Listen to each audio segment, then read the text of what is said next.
in the grand finals. It is not easy, ladies and gentlemen.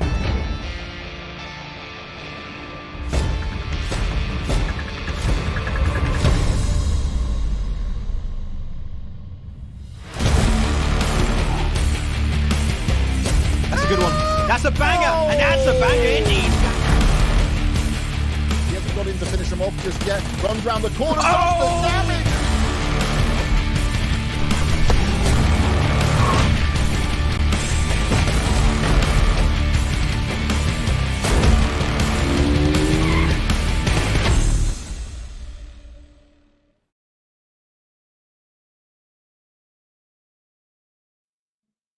Hello and welcome back to the PUBG Mobile Pro League Africa Spring Split 2022. My name is DK, with me is Proxy, and you guys are joining us right here on our final day of the second Super Weekend. Now, today is going to be absolutely insane because the teams have once again their final opportunity to play their games and, of course, acquire those points and lock in those slots moving into our very first, second Super Weekend. There we go. Not quite sure where it's going, but you got to get the gist of that. Now, Proxy, how are you doing today? Pretty good, and excited to see what the teams are going to be cooking up today. As you said, it's the last day of league play for the second week, and we don't know yet who's going to be going into that second Super Weekend. We don't know yet who's going to be bringing the fire today, because yesterday was a very surprising start. Yeah, and it was indeed quite a very surprising start, and the team's really having quite a bit of a challenging time. But speaking about the teams, let's hop on over just to remind you of all the groups we have. So we've got Group B, C, D, of course, Group E. So all 20 teams are participating today. We are going to be playing it out across our 5 maps with everyone on each of those. So definitely the pressure is going to be on, and we are wanting to see, or looking to see rather, who will be our top 16 teams making their way up in towards that first Super Weekend. Now, we know last week out of Group A, Mad Knight was a team that sat out on that first Super. In Group D, it was INTRUDER Africa, and of course the players there from SWAT. And over in Group E, it was the players coming through there from Virtual Gaming. Now, we've already been seeing the teams really starting to dial up the pressure that they can apply in these matches with Virtual Gaming, as we saw yesterday, just absolutely off, getting aggressive right out of the gate, raking in elimination after elimination after elimination. So an absolutely fantastic start going in on that first day, particularly for the players there from Virtual Gaming. Now, going to be on into today's matches to see how the teams are going to be performing and whether or not we could be seeing another increase or a step up coming through on the level of performance. Absolutely, and it's what you would expect from these teams, especially in league play. It's not quite the performance you would expect over on Super Weekend, but they definitely do rise to the occasion to pick up as many points as they absolutely can. And of course, we know how they do that, DK. It's via the point system, it's via those placements and those kills, the age-old combination in Battle Royale, and we've seen that some of the teams really favoring those elimination points. Yeah, a lot of elimination-heavy teams making their way into those fields. And we do see quite a optimization of the point system also now being adapted, implemented here by the team. So I'm excited to see what that will bring. But of course, the day is open for that anything can still find its way on through. So once again, I'm open for teams to step up and just surprise us with those performances. I mean, we've had away plays coming in as well, and I believe it was the players there from the side of Lusail. Yes, just yesterday coming in with 2 chicken dough. Off to a really, really good start. And as we know, we are currently in our league play phase.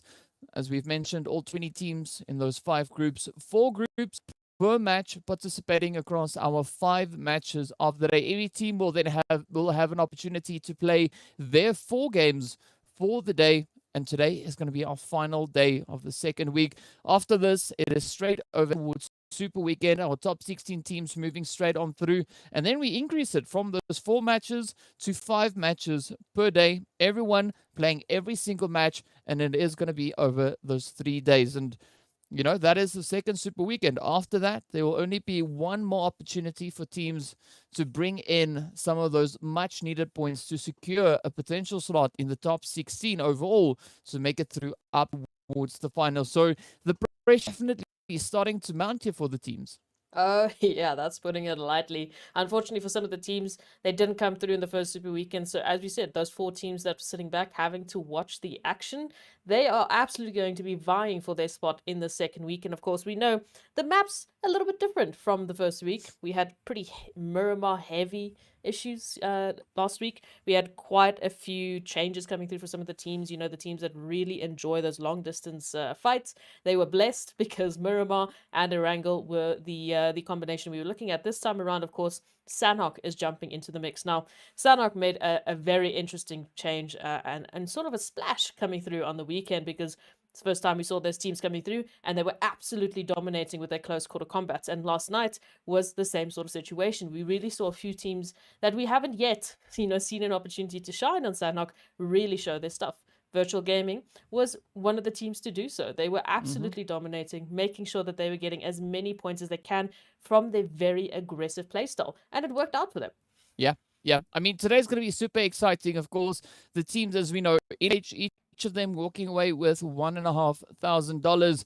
And they are pushing it up to get into Super Weekend, where not only they are able to acquire points to make it through into into the finals, but also we know those winner chicken dinners are worth an extra little bit of spice. $500 coming in per those winner chicken dinners. So definitely there is quite a bit, also a bit of a bounty on making it up in it towards those Super Weekends. So looking forward to seeing what the teams are going to be bringing in here. But I got to say, I'm liking the lineup coming in here for today, looking to be a little bit more on the heavy side with regards to Sanhok. So the teams are going to have ample opportunity now to step up and get quite aggressive as they duke it out over the jungle. But of course, we also still, as we saw, have those Erangels coming in right to add a little bit of balance. So if teams are having a bit of a tough run, jungle, that can of course step into the beautiful plains on Erangel itself and just ensure that they can bring in a few of those much needed points. But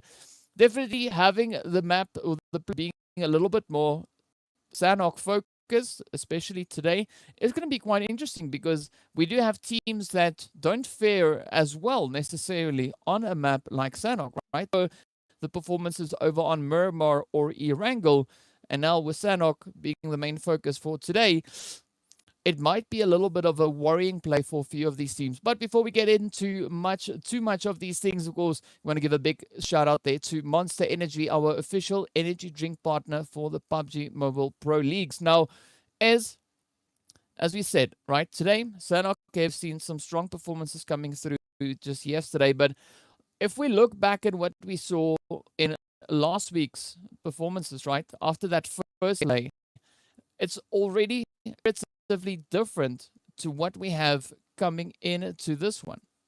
Yeah, look, it was a very different performance from many of the teams. You know, I mentioned Virtual Gaming coming through with that absolutely dominating performance on Sanhok, and that's why we've seen them, started climbing up those rankings. But of course, I mean, overall rankings, this is really where it started to get interesting, because as we got into the Super Weekend, things really changed. League play stats, all of the things that you thought you knew about these teams were thrown out the window, and Team Myth coming through with 4 winner chicken dinners. And of course, as we said, those winner chicken dinners are a little bit more spicy. They got some extra little bit of cooking time in the golden pan of $500. So they're already, padding their bank accounts with that $2,000 in their back pockets, alongside, other teams that did really well, like Cryptics, G3 Temper, Lusail, and 1 million. I mean, even other teams coming through, and picking up the points, not necessarily the winner chicken dinners, but the points at the very least, to make sure that they're constantly in that top 16 threshold. Because as long as they can stay in that top 16 threshold, they can make their way to finals. But of course, we come back, we see these teams, and then you look at the league play, rankings, and you're like, wait, hold up a second. This isn't quite what I expect. I mean, Team Umbra, they're currently in 11th place, but, on the overall, they're on the first page. And it's that contradiction that comes through, because the teams, obviously, they only really show all of their strengths coming through in Super Weekend. In league play, it's to do enough to get through, but maybe not to show all their secrets just yet. just give them a little taste of it. Yeah, but what I'm worried about rather here is teams holding off a little bit too long before stepping up to the challenge here, because we do know that the teams coming into the second day of league play are not necessarily in the positions where they would have been wanting to be, so things could be a little bit more on the challenging side there. And I feel that we do have a few teams that have been holding off a little bit too long, so they are actually facing quite a bit of a challenge then coming into today, looking to see whether or not they are able to bring in those required points, because I feel there's several teams kind of sitting in that danger zone. Yeah, no, there is a few teams that unfortunately, look, the pressure's on. Like we said, the 4 teams that didn't make it into the Super Weekend, right? They had an opportunity to sit back and take a couple of notes.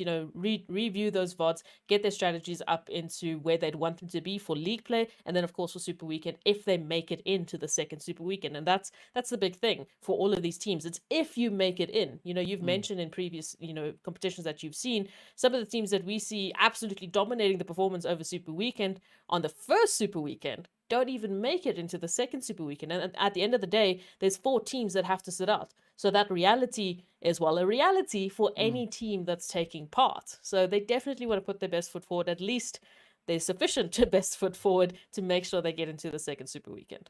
Yeah, I mean, it's going to be a pretty tough one too, but having a little bit more of a focus on towards Sanhok will allow teams with the opportunity to just play it a little bit more aggressively. We know that Sanhok is a relatively small map, so there will be more than ample opportunity for these teams to go out to potentially try and rake in those points. But what I'm really hoping to see is an improvement on those performances coming through from yesterday, because yesterday it was a little bit tough for quite a few of the teams, right?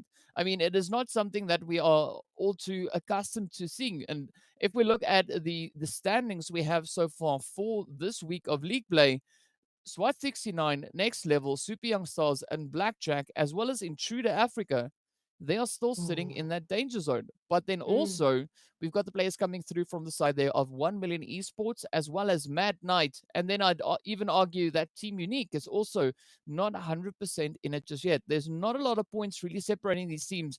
But particularly today, we'd love to see the players from SWAT 69 stepping up and finding a few tactics that work for them, because currently they're sitting on 4 points on the overall standings, at least for this league play week. And it's a little bit saddening to see, right? We'd love to see them make it through in towards Super Weekend. So I'm hoping for SWAT 69 that today is the day where things just click for them and they find a way to bring in a few more of those points to push themselves up into that potential top 16. Yeah, look, I've been a fan of the players from Salt 69 for a while now. I've been following their journey, and they've had some huge improvement from when they started, from when at least I, started seeing them to where they are now. There's a reason they've even got here in the first place at all. So for them, definitely today is the day that hopefully they're going to bring that action. They're going to bring that SWAT 69 flavor that I know they're capable of, and absolutely, hopefully, get a good performance coming through, because we've seen many times teams making huge leaps up that ranking board. I mean, Zero Tolerance, one of the first teams, again, I'm always going to come back to this. They went from 20th, which is currently where SWAT 69 is, all the way to 10th place in one game. One good game, because the competition is so close. You can see the points, they're not very far. I mean, if you take a look from 10th place, that's 25 points. They're on 4. One good game, maybe a winner chicken dinner, maybe 8-9 eliminations, bam, you're finding yourself in 8-9 place. So one good game can get you where you need to be. It's just about making sure that you can either get one good game or get a consistent set of games to just consistently try and climb that leaderboard. Because that's what everyone's trying to do at the end of the day. That threshold is constantly rising. And SWAT 69, the first team that we're going to be looking at, but definitely, I mean, I would say all the way from maybe even the halfway point, maybe all the way from 10th position down, there's still room for, a little bit of movement coming through. It can even go higher depending on the performance that the rest of the teams are bringing. Yeah, because we do find all these teams being in very close proximity to each other with regards to the points currently sitting on that leaderboard. And I mean, the point difference coming in between 10th place and 20th place, it's 21 points, right? That is literally one good match. So any of the teams, that would be like, for instance, for the players there from SWAT 69 to hop all the way up in towards 10th position, that would only require them to bring in 21 points in one match. Is it impossible? No. As you said before, we saw the players from Zero Tolerance doing it just last week. So I'm really hoping that we could see that play coming through for a team like SWAT 69, but also it's quite worrying to see the players, for instance, from 1 million Intruder as well as Blackjack, and then of course the Super Young Stars currently sitting in the position that they have on that leaderboard. I mean, we saw the performances coming through over in towards the Super Weekend. So we know that these teams, they do possess the capability of bringing that in. But also, yes, I could probably hear a few people saying, but there was only one Sanhok in Super Weekend per day, right? This time around, we had 2 Yeah. yesterday and we have 3 coming in today. So they got to find a strategy to make Sanhok work for them. And I mean that's the play that all of these teams have to do. So virtual gaming, the first team that we're really seeing rise to the occasion with these Sanhok games, I mean, they were absolutely on a tear yesterday. And a few of the other teams like your G3 Tempers, your Cryptics, and G3 Temper, a good team to note. You know, they're the team that we know absolutely thrives on Murmur. Long range battles, long range encounters, that's their bread and butter. But they're still making it work on Sanhok, and it's about that consistency coming through. It's about the decisions that they're making, how they're going to be tackling the game, and how they're reacting to what's happening. Because we know zones can be quite a fun thing. We saw a lot of water being involved yesterday in Sanhok, and that meant that there wasn't a lot of space, unfortunately, for these teams to really work with. But that's that consistency that comes through, and just, you know, gradually picking up those points that that helps teams like G3 Temper finding themselves currently in pole position. So it's a lot of opportunities, a lot of changes that could happen. But again, first day done and dusted. Second day is where it's at. This is where we're really going to see who are we going to potentially, you know, see go through to the second Super Weekend. Yeah, well, before we get into our first match, of course, we've got to give another big shout out to Oppo. So, with upgrade performance and upgraded fun, celebrate your winning spirit with a brand new Oppo Reno 6 series, the designated smartphones for PUBG Mobile, Middle East, and Africa esports in 2022. Now, we can see that we are getting ready to launch into our first game, heading straight over in towards the lovely Sanhok.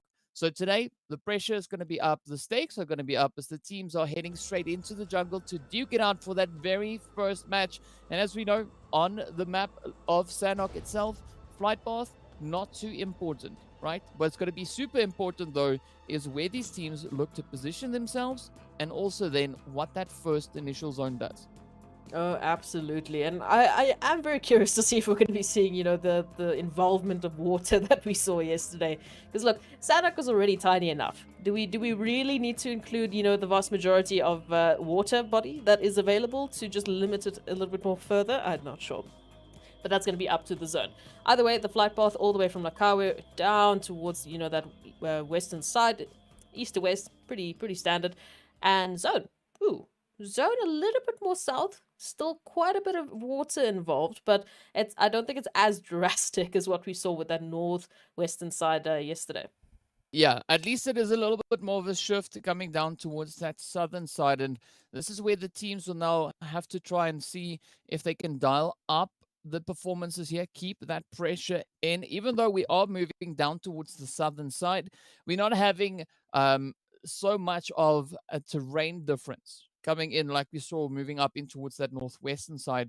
So the teams have a more, I would almost say, a flattened approach, but it's not really flat because we can see there's still a lot of mountainous regions over on towards that southwestern side. But it does give them a little bit of an opportunity here to try and play these angles because up northwest it's really unforgiving. Nah, it's not a fun time. But I mean, I feel like we also saw a few teams unfortunately fall short with those rotations yesterday. You know, maybe making too much of an investment into, okay, where they thought the zone was going to pull. You know, we come back to that actual zone shift, and then all of a sudden it's just absolute chaos. We know we were talking about the Skittles pack that was just exploding onto Sanhok yesterday, and that's definitely what happened quite a bit on Erangel. So I'm curious to see if that's again what we're going to see with Sanhok when the space is much more constricted. Either way, so far for the time being, we're seeing a good spread of teams coming through. I do see 1 million actually taking a hold there of Bootcamp, G3 Temper a little bit spread up, right alongside Darkness, but it's not looking too crazy just for the time being. We might see next level pull up on Super Young Stars here towards Paradise, as we can see them still busy looting. But I think other than potentially Triple Esports and Blackjack Esports, I don't think we should see any hot drop fights just off spawn just yet. You know, it's still pretty calm. They still have some time to just take it easy and enjoy the jungle, as we like to say.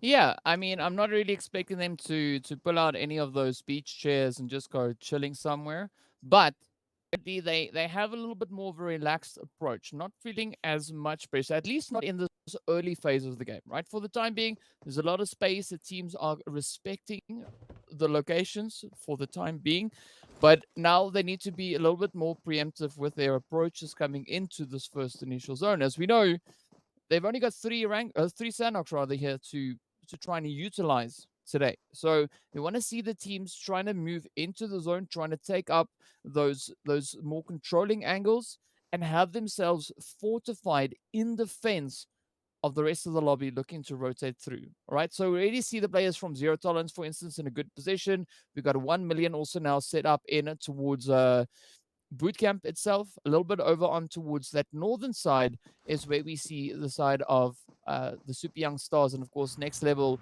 trying to make their progress towards the zone. Super Young Stars already finding that entry point in towards the zone, and now it is just up to Lashin to try and rotate through with a little bit of that pressure coming through from the side of next level. But again, next level not really looking to get overly aggressive just yet. No, I wouldn't expect that they'd want to over-invest into like an early engagement just yet. They want to get themselves set up. Of course, they're still outside the zone, so taking any sort of engagements outside here with all of the teams, you know, just frantically trying to get themselves in the zone might make it a little bit difficult for them later on. So perhaps for the time being, let's just keep it calm and collected, and let's get ourselves a fantastic position to start us off with. I mean, still many long rotations that have to come through here.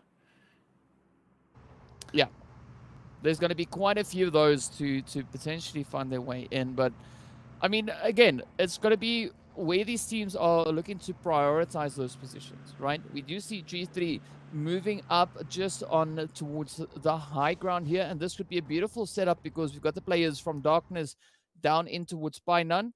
And then over on the opposite end is where we have the players from the side there of Intruder. But they got to just try and find themselves in a strong position, looking to find a spot that they could potentially defend for the longest time possible here.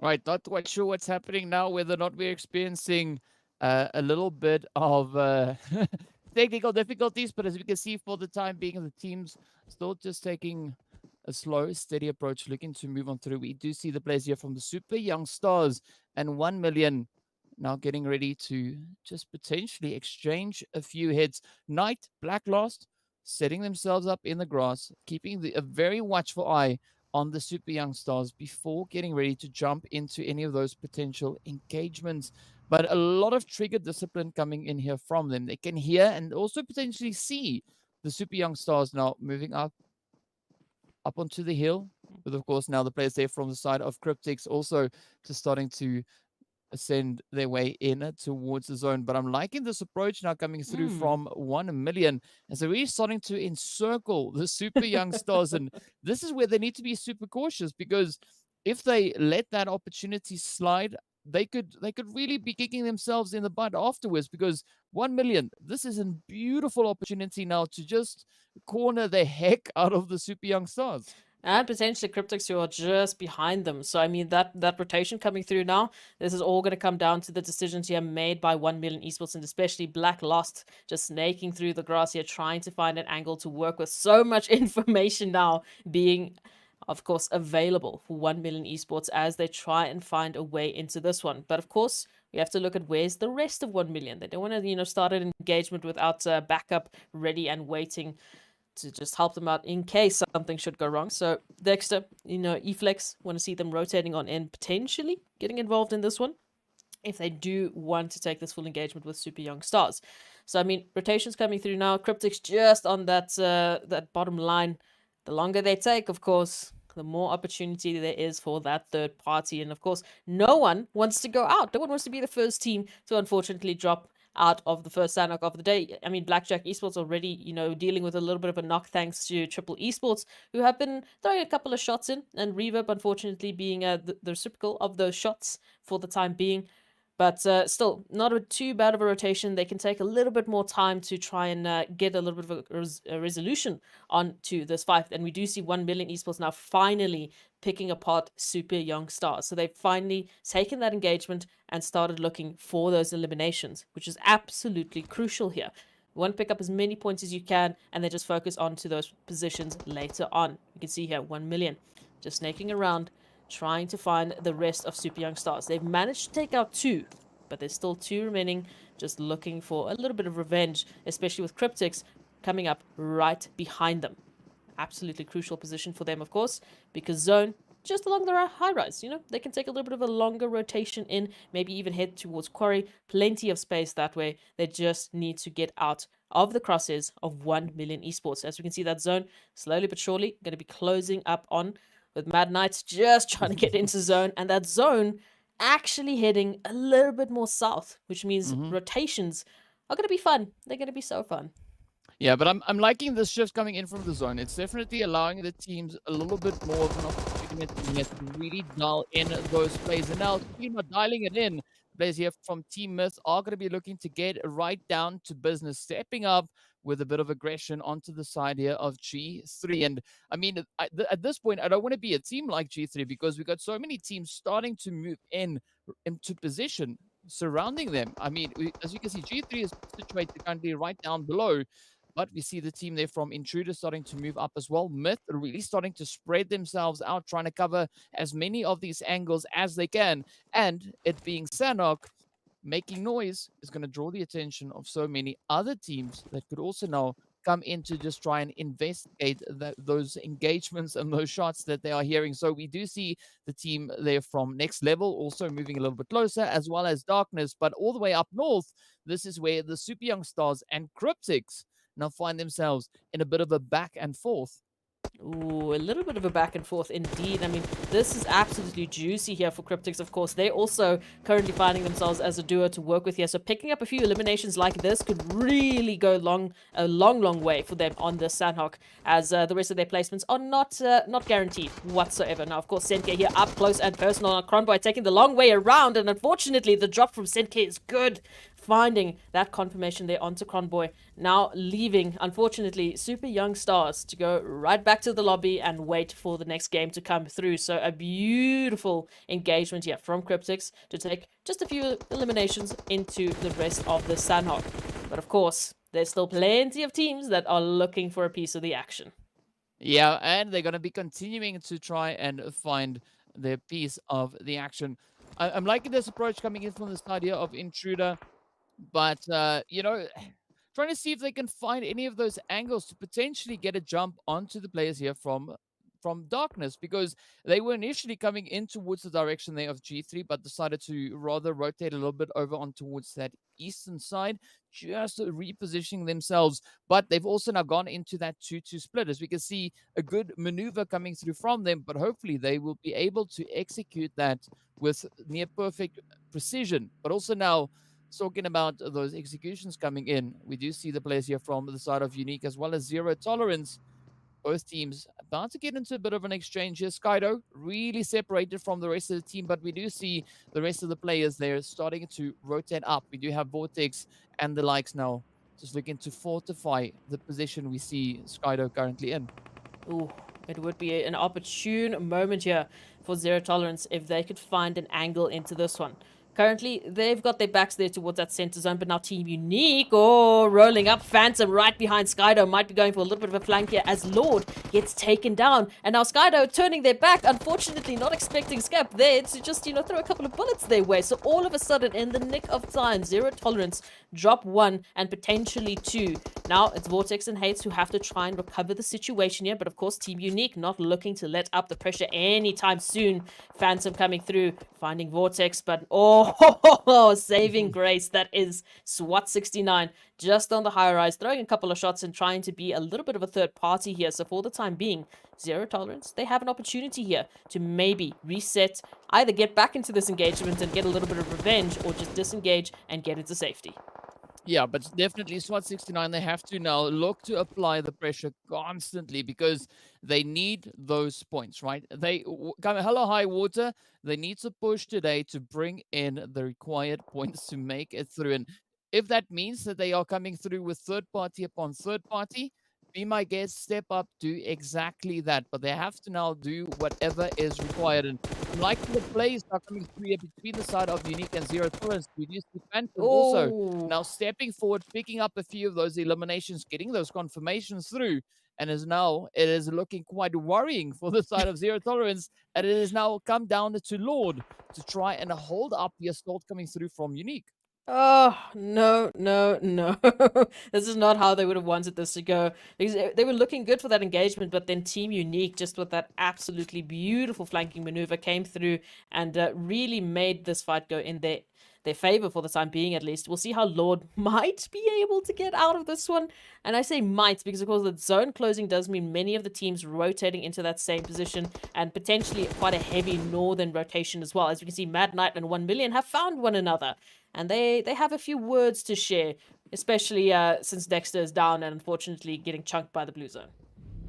Yep. Not a lot of options coming through here, but I'm liking the position coming through here from Mad Knight, right? They got a beautiful angle. Should they decide to try and rush up into a zone, they can either go through ruins or they could just try and push straight through 1 million. I don't think they're going to try and push straight through 1 million, but definitely a little bit of a worrying play for both these teams because it is that third phase blue zone. It's not the most potent blue zone, but it is just really eating away those health bars. And Kingerman now trying to rotate forward, trying to see if they can sneak their way up, but a quick stop being put to that. Now, this is where 1 million have to try and prioritize getting that rotation pulled off because the more time they spend in the blue, the more they spend sipping on the blue zone, the more challenging it is going to be for them to make it through because we see blue zone is not waiting around for anybody. It is now continuing its efforts, moving further and further forward, and already 1 million 500 meters away from zone. It doesn't seem like much,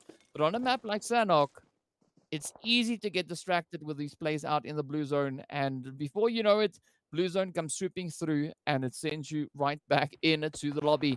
Now we turn to a little bit more of the contention happening over on towards the southern side, which is going to be the players here from Triple Esports, Umbra, and then also we have Blackjack right there up in the mix. There's another team also moving through right behind them, so 4 teams looking to Ooh. fight for a bit of a potential player. This is going to be tough, but we can see, of course, it is going to be the players there from the side of Cryptics now coming in with a bit of a swim over on towards the safe zone. The next phase now shifting all the way up towards the north, and this is where Unique find themselves in a very unique position. As well as Lord, who is still trying desperately to make sure they can stay alive, hopefully, for zero tolerance. As we can see, the feed now lighting up with Darkness and Mad Knights, who have found one another, and we are still waiting to see what's going to happen here between Blackjack, Triple Esports, and Team Umbra, with Cryptics just watching from the sidelines for the time being. We don't know when they're going to get involved into this little altercation going on here, but of course, as we know, that zone shift coming through does mean that the teams need to prioritize those rotations. They need to get themselves into fantastic positions. As you've mentioned, Sanhok, it can catch you. You know, it's pretty slow, pretty relaxed, because you know it's so much easier to rotate on through, and then you get distracted, and all of a sudden you find yourself unfortunately relying on those heal strats, because what other options do you have if you're left behind? Now taking a look at this, Triple Esports, they've been doing some damage. You know, they still got all their members alive. Same can be said here for Umbra, but Blackjack Esports, they're the team that are looking to stay quiet. Maybe let Morteza go down, and then maybe they can get involved.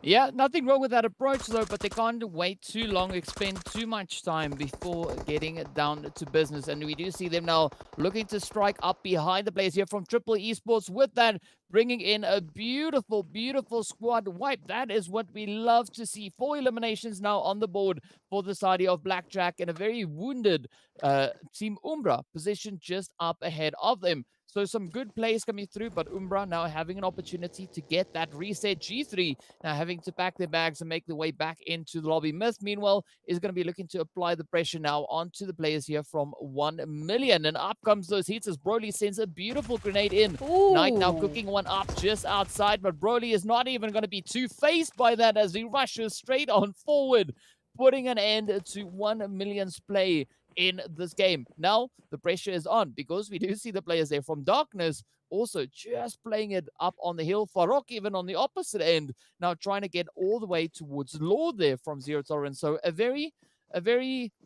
confident approach, right? Coming through from the players here of Myth. And I mean, I don't blame them. They had to deal with G3 Temper and then immediately dealt with 1 million. So it's going good for them so far. But Farok, be careful. There's a snake in the grass and their name is Lord. Looking to just get a little elimination out here, especially for Zero Tolerance to try and stay into this one. Just pick up any points as possible. And Lord actually managing to do so. So Myth, unfortunately, going to have to say goodbye to Farok. And Lord, of course, I mean... Unfortunately, you know, just shouting and screaming, hey, I'm here, but at least picking up an elimination to boot. Now, that zone still favoring both Team Unique and Lord, of course, as we can see, but Myth just on the edge, just on the cusp of getting into safety. But look at that southern rotation coming through, that southern migration even coming through from the rest of the teams.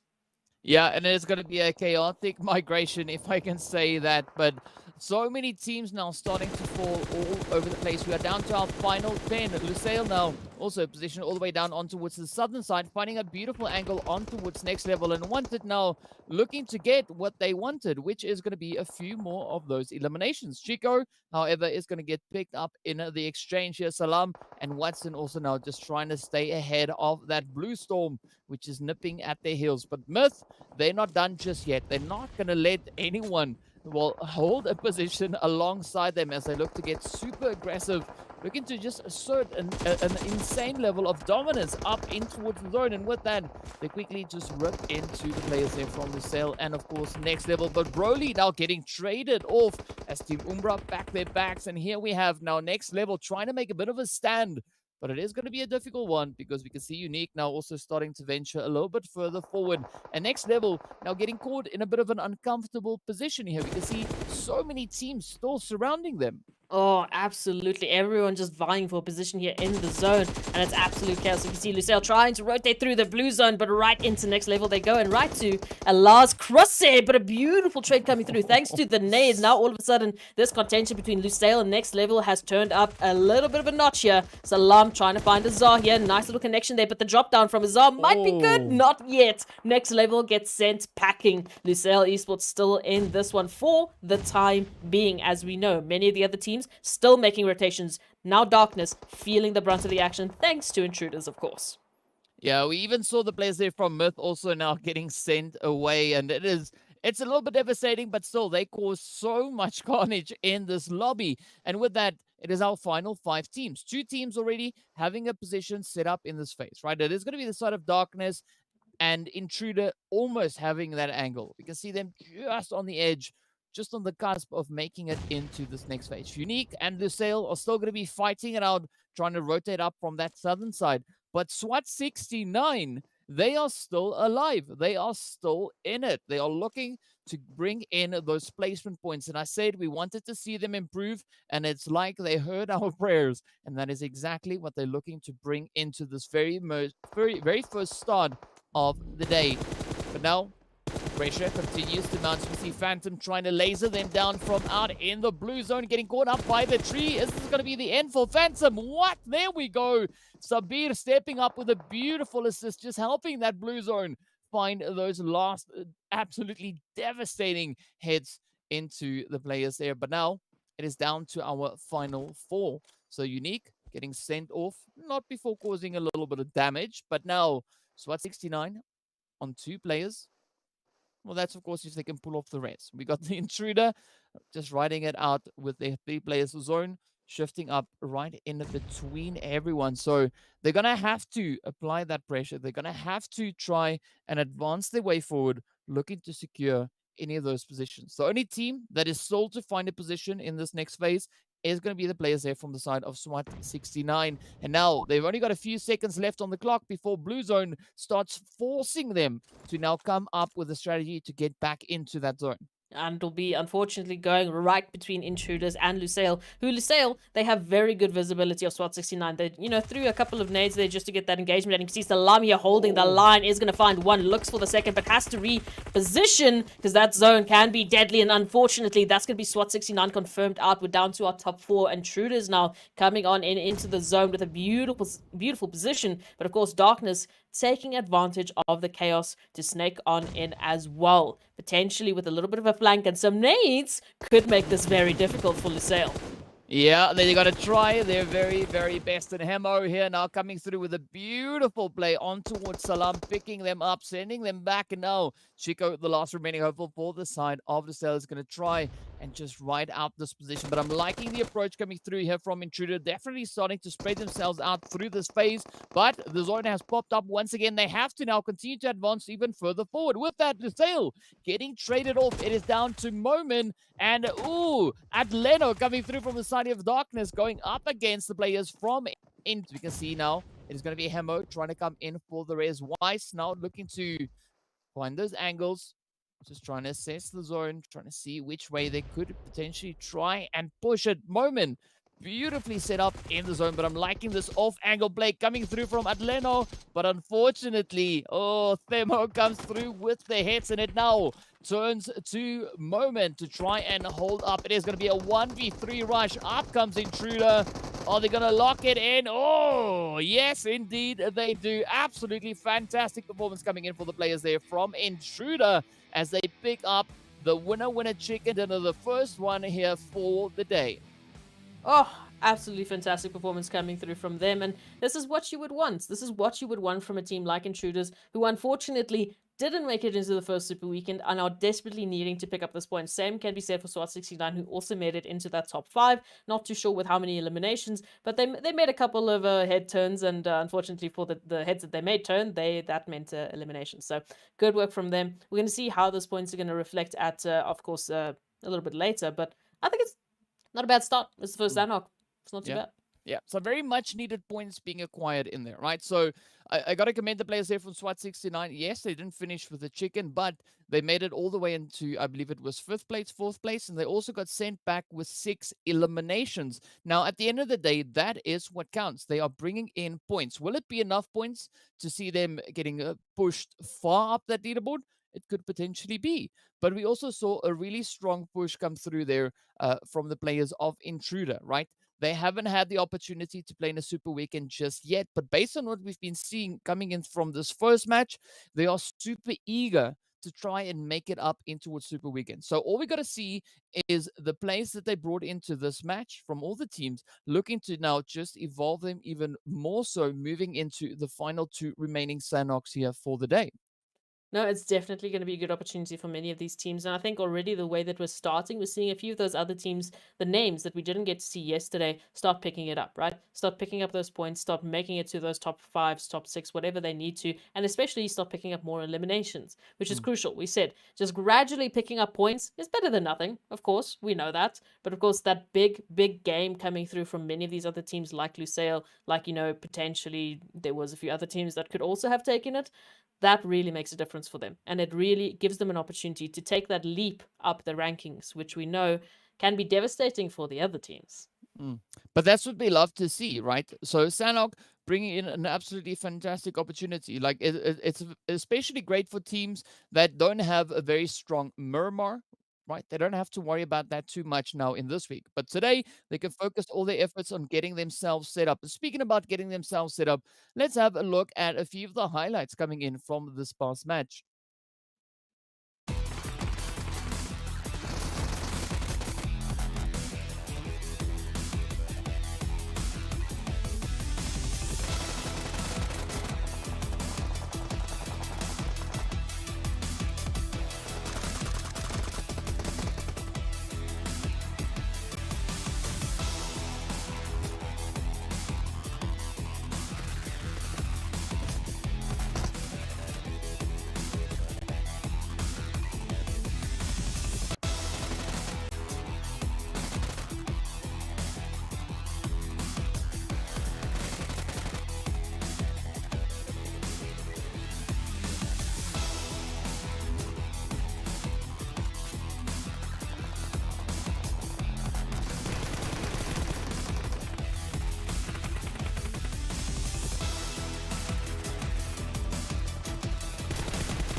Absolutely beautiful stuff coming through in that match. And I gotta say, I'm proud to see how the teams are stepping it up. I mean, we said this before, right? The teams being very deserving of being here, and we'd love to see everyone have that opportunity to make their way through up in towards that super weekend. And of course, now let's move over in towards our match rankings to see how many points the teams were able to lock in after this very first match of the day. And of course, INTRUDER Africa sitting right up there with 22 points on the board. Lusail Esports hard on their heels, coming in with those 9 eliminations, bringing them on a grand total of 19 points. But a beautiful performance coming in from SWAT 69, bringing in 14 points for themselves. And that is what we want to see. It is a great start to this final day of league play for them. Oh, absolutely. And I'm hoping that this is going to continue. I don't want this just to be great starts and then it, trickles down. So I want to see a little bit more coming through from SWAT 69 as we progress during the day. And that can be said for all of the teams. They want to put their best push forward for today because it's the last opportunity they have to qualify for Super Weekend. So, I mean, not too bad in terms of distribution of points. I do like the distribution of eliminations that we know and love thanks to Sanhok. Thank you very much for those close quarter combats. But going on to the next page, we can see some of the teams who unfortunately fell victim to some of those earlier rotations. We also saw, teams like G3 Temper running straight into, I believe it was Team Myth, alongside, 1 Billion Esports, and it wasn't a good time for them, as we can see, sitting unfortunately at the bottom, alongside Triple Esports, who also found themselves in a bit of a three-way contention there. I think we had Cryptics involved. We also had many other teams involved, like Blackjack Esports, looking for those eliminations. So again, the shoulder-to-shoulder fights were absolutely crazy. The third party is absolutely crazy, what we would expect from Sanhok. But I don't think it's too bad of a start for some of these teams. So for the time being, these are some of the rankings that are going to be shifting a little bit. I think especially for Lusail, who are being consistent in picking up those points. Yeah, and some very, very much needed points being brought in there. But of course, tell us what your thoughts are on that. Let us know on social media. Head on over to Facebook and Instagram. Search for PUBG Mobile Esports Africa and tell us what your thoughts are of the progression of the teams so far. Who do you think will be those 16 teams moving through into our second super weekend? So far, I think it's quite difficult to say, so best of luck. We don't know just yet, but it's going to be quite interesting to find out who those teams will be. Everyone definitely so far looking to try and step up to the challenger, and so far we also know that we have had one group sitting out on this very first match. That was, of course, the players coming in from Group E. They'll be joining us in the next match, so be sure to stay tuned. I'll be with you guys right back after the break.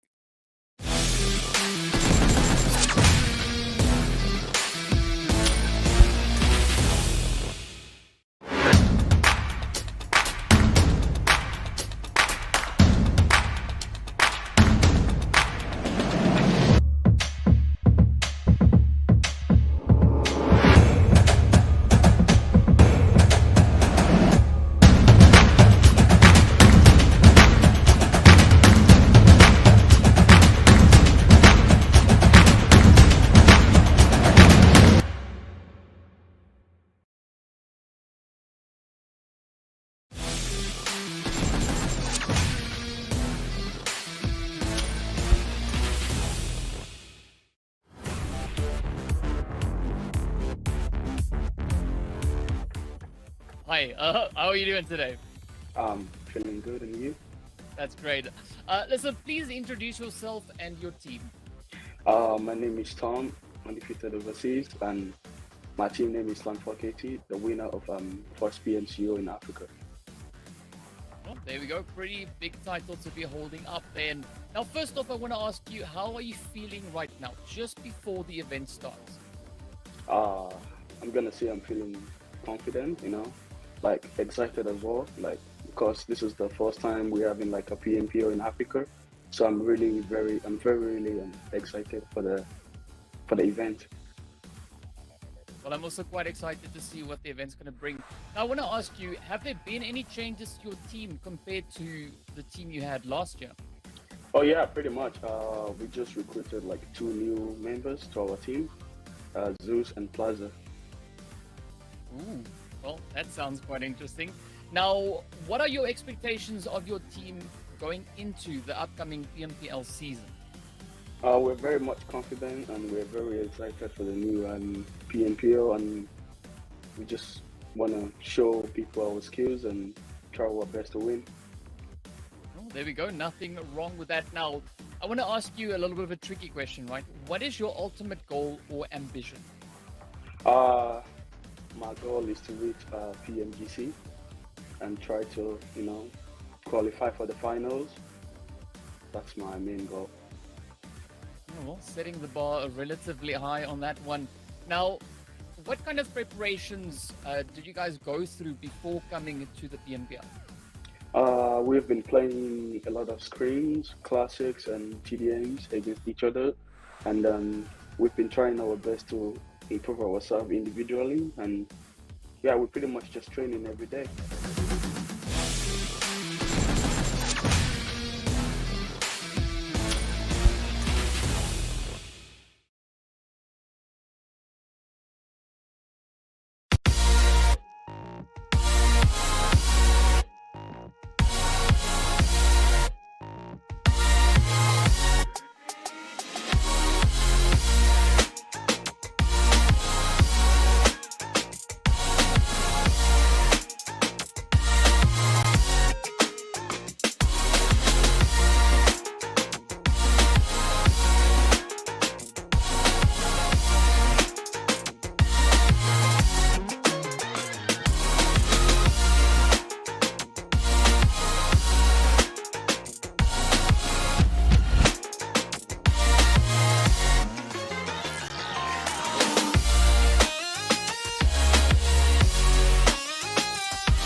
Hello and welcome back to the PUBG Mobile Pro League Africa Spring Split 2022. This, of course, is our final day for the second week of league play. First match done and dusted. An absolutely fantastic start coming in there. But now, as we're getting ready to move into our second match, this is where we're going to start heating up. And speaking about heating up, we want to give a big shout out there to Nemo TV, the PUBG 2022 official streaming platform partner. Now, as we're getting ready to move into this match, we do see that flight path, of course, all the way up towards the northern side. But this is where it's going to be a little bit more challenging for the teams that we know that like to frequent those more positions, and a lot of those alternative drop locations are going to be utilized in this game. Yeah, absolutely. I mean, Masters is one of the teams that comes to mind. Next Level is one of the teams that comes to mind. Intruder, one of the teams come to mind. Not all of them necessarily playing, but definitely for a team like Masters, who we know frequents that military island quite often, as well as, I mean, 1 million. We know G3 Temper also love to go farm. They absolutely love to go farm when they couldn't go a certain other place that they also quite enjoy.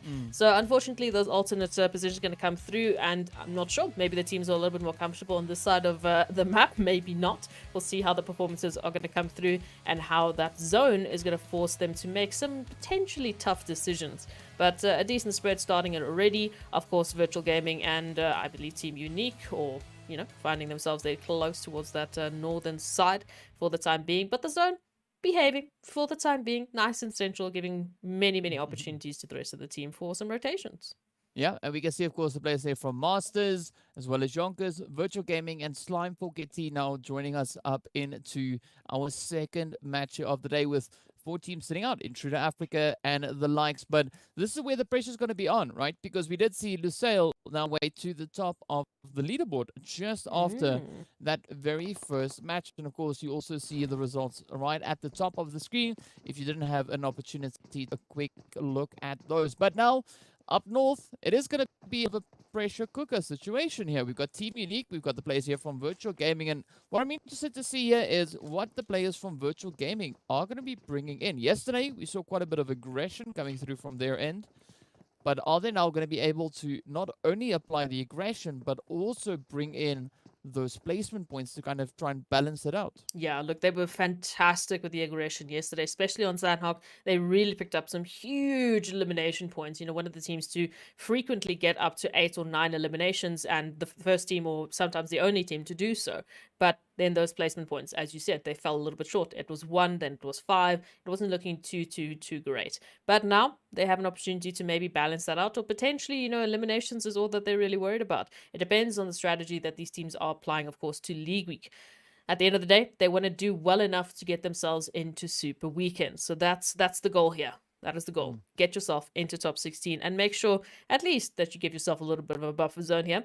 Team Unique, we know frequently in Severny, I mean, they practically need to get it like maybe like a roadwork, maybe a sign, I don't know, a flag that they can just like go and stamp. Either way, I always see them here. So I know that they're comfortable with the position, but I mean, they've been challenged for the spot maybe 2-3 times. Yeah, not all too often, but I mean, the stakes are going to be high, right? No matter how you look at it, the teams will have to try and keep the pressure up. Yes, Virtual Gaming currently sitting up in 8th place with the 41 points locked in, and then, of course, the players coming in from the side of Unique, now moving themselves up into 12th place. We just saw at the top of the screen. So a few interesting positions can still come from this, but as we look onto where the rest of position, I mean, we've got Masters, Mad Knight, Blackjack, 1 million, all sitting on the exact same amount of points, 20, right? SWAT 69, 2 points behind them. Next Level, 3 points behind. And then, of course, we got the Super Young Stars, 8 points behind. So, it's going to be tough. I mean, all the way from 13th place, 20th place, we're going to be seeing a lot of shifting coming in there between the teams that find themselves in position. So if you're one of those teams, you got to keep your focus on all the way. You got to play as good of a game as you can, looking to ensure some late plays, making it up into those very late phases, because we know that's where the placement points lie, right? They lie in those very late phases, and on your way into those later phases, those later stages of the game, you're going to have to try and bring in those eliminations as well. So fortunately for Unique and of course the players coming in here from virtual, this could be that opportunity now for them to lock in of those potential eliminations. And you were talking about other positions, you know, Team YONKOUS and Team Umbra finding themselves very close to one another, and YONKOUS above that threshold, Team Umbra not necessarily. But we were talking about this contention, and here is the final trigger. Virtual Gaming now looking for those confirmations onto Unique, but unfortunately it's a 1-for-1 trade as they look at a little bit of a different approach into this one. So I mean, equal opportunity for both teams to pick up some beautiful eliminations, and I love how equal this engagement is. Yeah, of course, we do see Zeus now getting traded off. There it is, Stocks, who is down for the time being on the side here of virtual. But look at this, Alpha Luigi looking to explore the options a little bit more. Now, Slank getting traded off. Now, Chills taking a little bit of damage. I'm liking this approach coming in from Alpha Luigi, but will they be able to close it up and get that confirmation in? Chills now trying frantically to improve that health bar, but it's not going to be needed as Alpha Luigi puts a quick stop to that scope. Now also feeling the pressure up alongside Phantom. We're just trying to hold on to this attic position, but Petrox and the rest of the players here from the side of Virtual Gaming not going to be letting them get just yet, and I'm expecting to potentially see a nade getting sent up through that little window we can see on the side, but well, it doesn't seem like they're even too bothered by that as they come rushing straight on forward, putting the hits up into the side of Team Unique and putting top. But fortunately, Unique, they were able to find that one elimination, so they're not going back empty-handed. Yeah, not necessarily. I mean, placement's not looking great, but at least they got that one elimination. And Zeus had to, unfortunately, be sacrificed for the 4 points that Virtual Gaming now find themselves. But this is what we were saying. Virtual Gaming, fantastic with the engagement that we've seen in the last, few matches. For this league week, they really have just shifted it up, taken a new dynamic approach, and I'm loving it. I don't know if this is the exact same approach they're obviously going to bring in to potentially if they come back for Super Weekend, but either way, for the time being, their engagements have been so clean. Maybe losing out a player here and there, but ultimately taking team wipes after team wipes. So very, very good work from them. We'll see how they do with placements going into the rest of this Erangel. Now, turning our attention to many of the other teams that have to make the rotation. Slime4 KT here towards Yasnaya Poliana, and right next to Cryptics as well. And again, we mentioned this earlier. Umbra and YONKOUS right up against each other, and so far YONKOUS is the team that's feeling the brunt of the action. But it's not only them. Everyone now starting to just converge on towards that more centralized portion in the zone. Umbra now, of course, going to be trying to capitalize on their position, just raking in a few of those eliminations at the cost of YONKOUS. But that's the position that we see being played here. And, of course, Zero Tolerance now looking to move in right alongside them.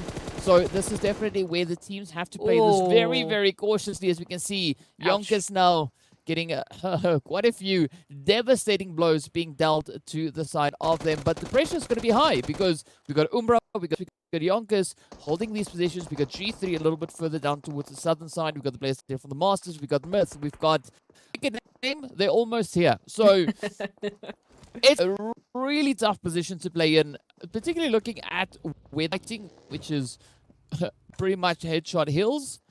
It's a tough one to play.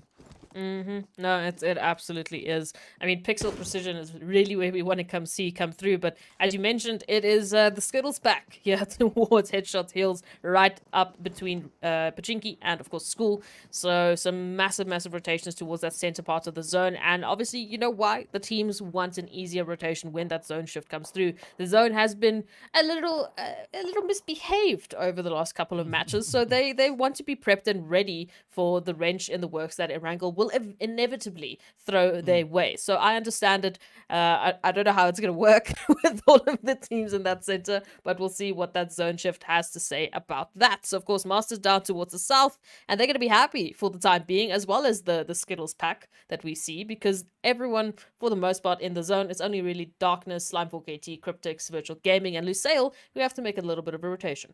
Yeah, a very comfortable shift coming in from that zone as we see a little bit on towards the side. But the Masters in a good position all the way down south. They can just ride this out, right? They can just sit there and wait. It's like, okay, fine. You know what? Let the teams fight it out up north. Wait for those later phases to come through, and then with a few additional placement points to add to that. But now right back into the fight. It is going to be Morteza and the players here from Umbra that find those hits up onto the side there of YONKOUS. But as we can see, Zero Tolerance not going to be letting them just get away with that one all too easily. But PRZ and the players here from Umbra, they're looking to make a bit of a stand. Yes, there was a bit of a trade-off coming through as we saw the knocks making their way towards Umbra, but it is still quite a bit of a ranged engagement, right? Nothing 100% locked in. So a beautiful exchange now coming through as we have Morteza getting knocked out, and now also the knock hitting straight over on towards the side there of Zero Tolerance. So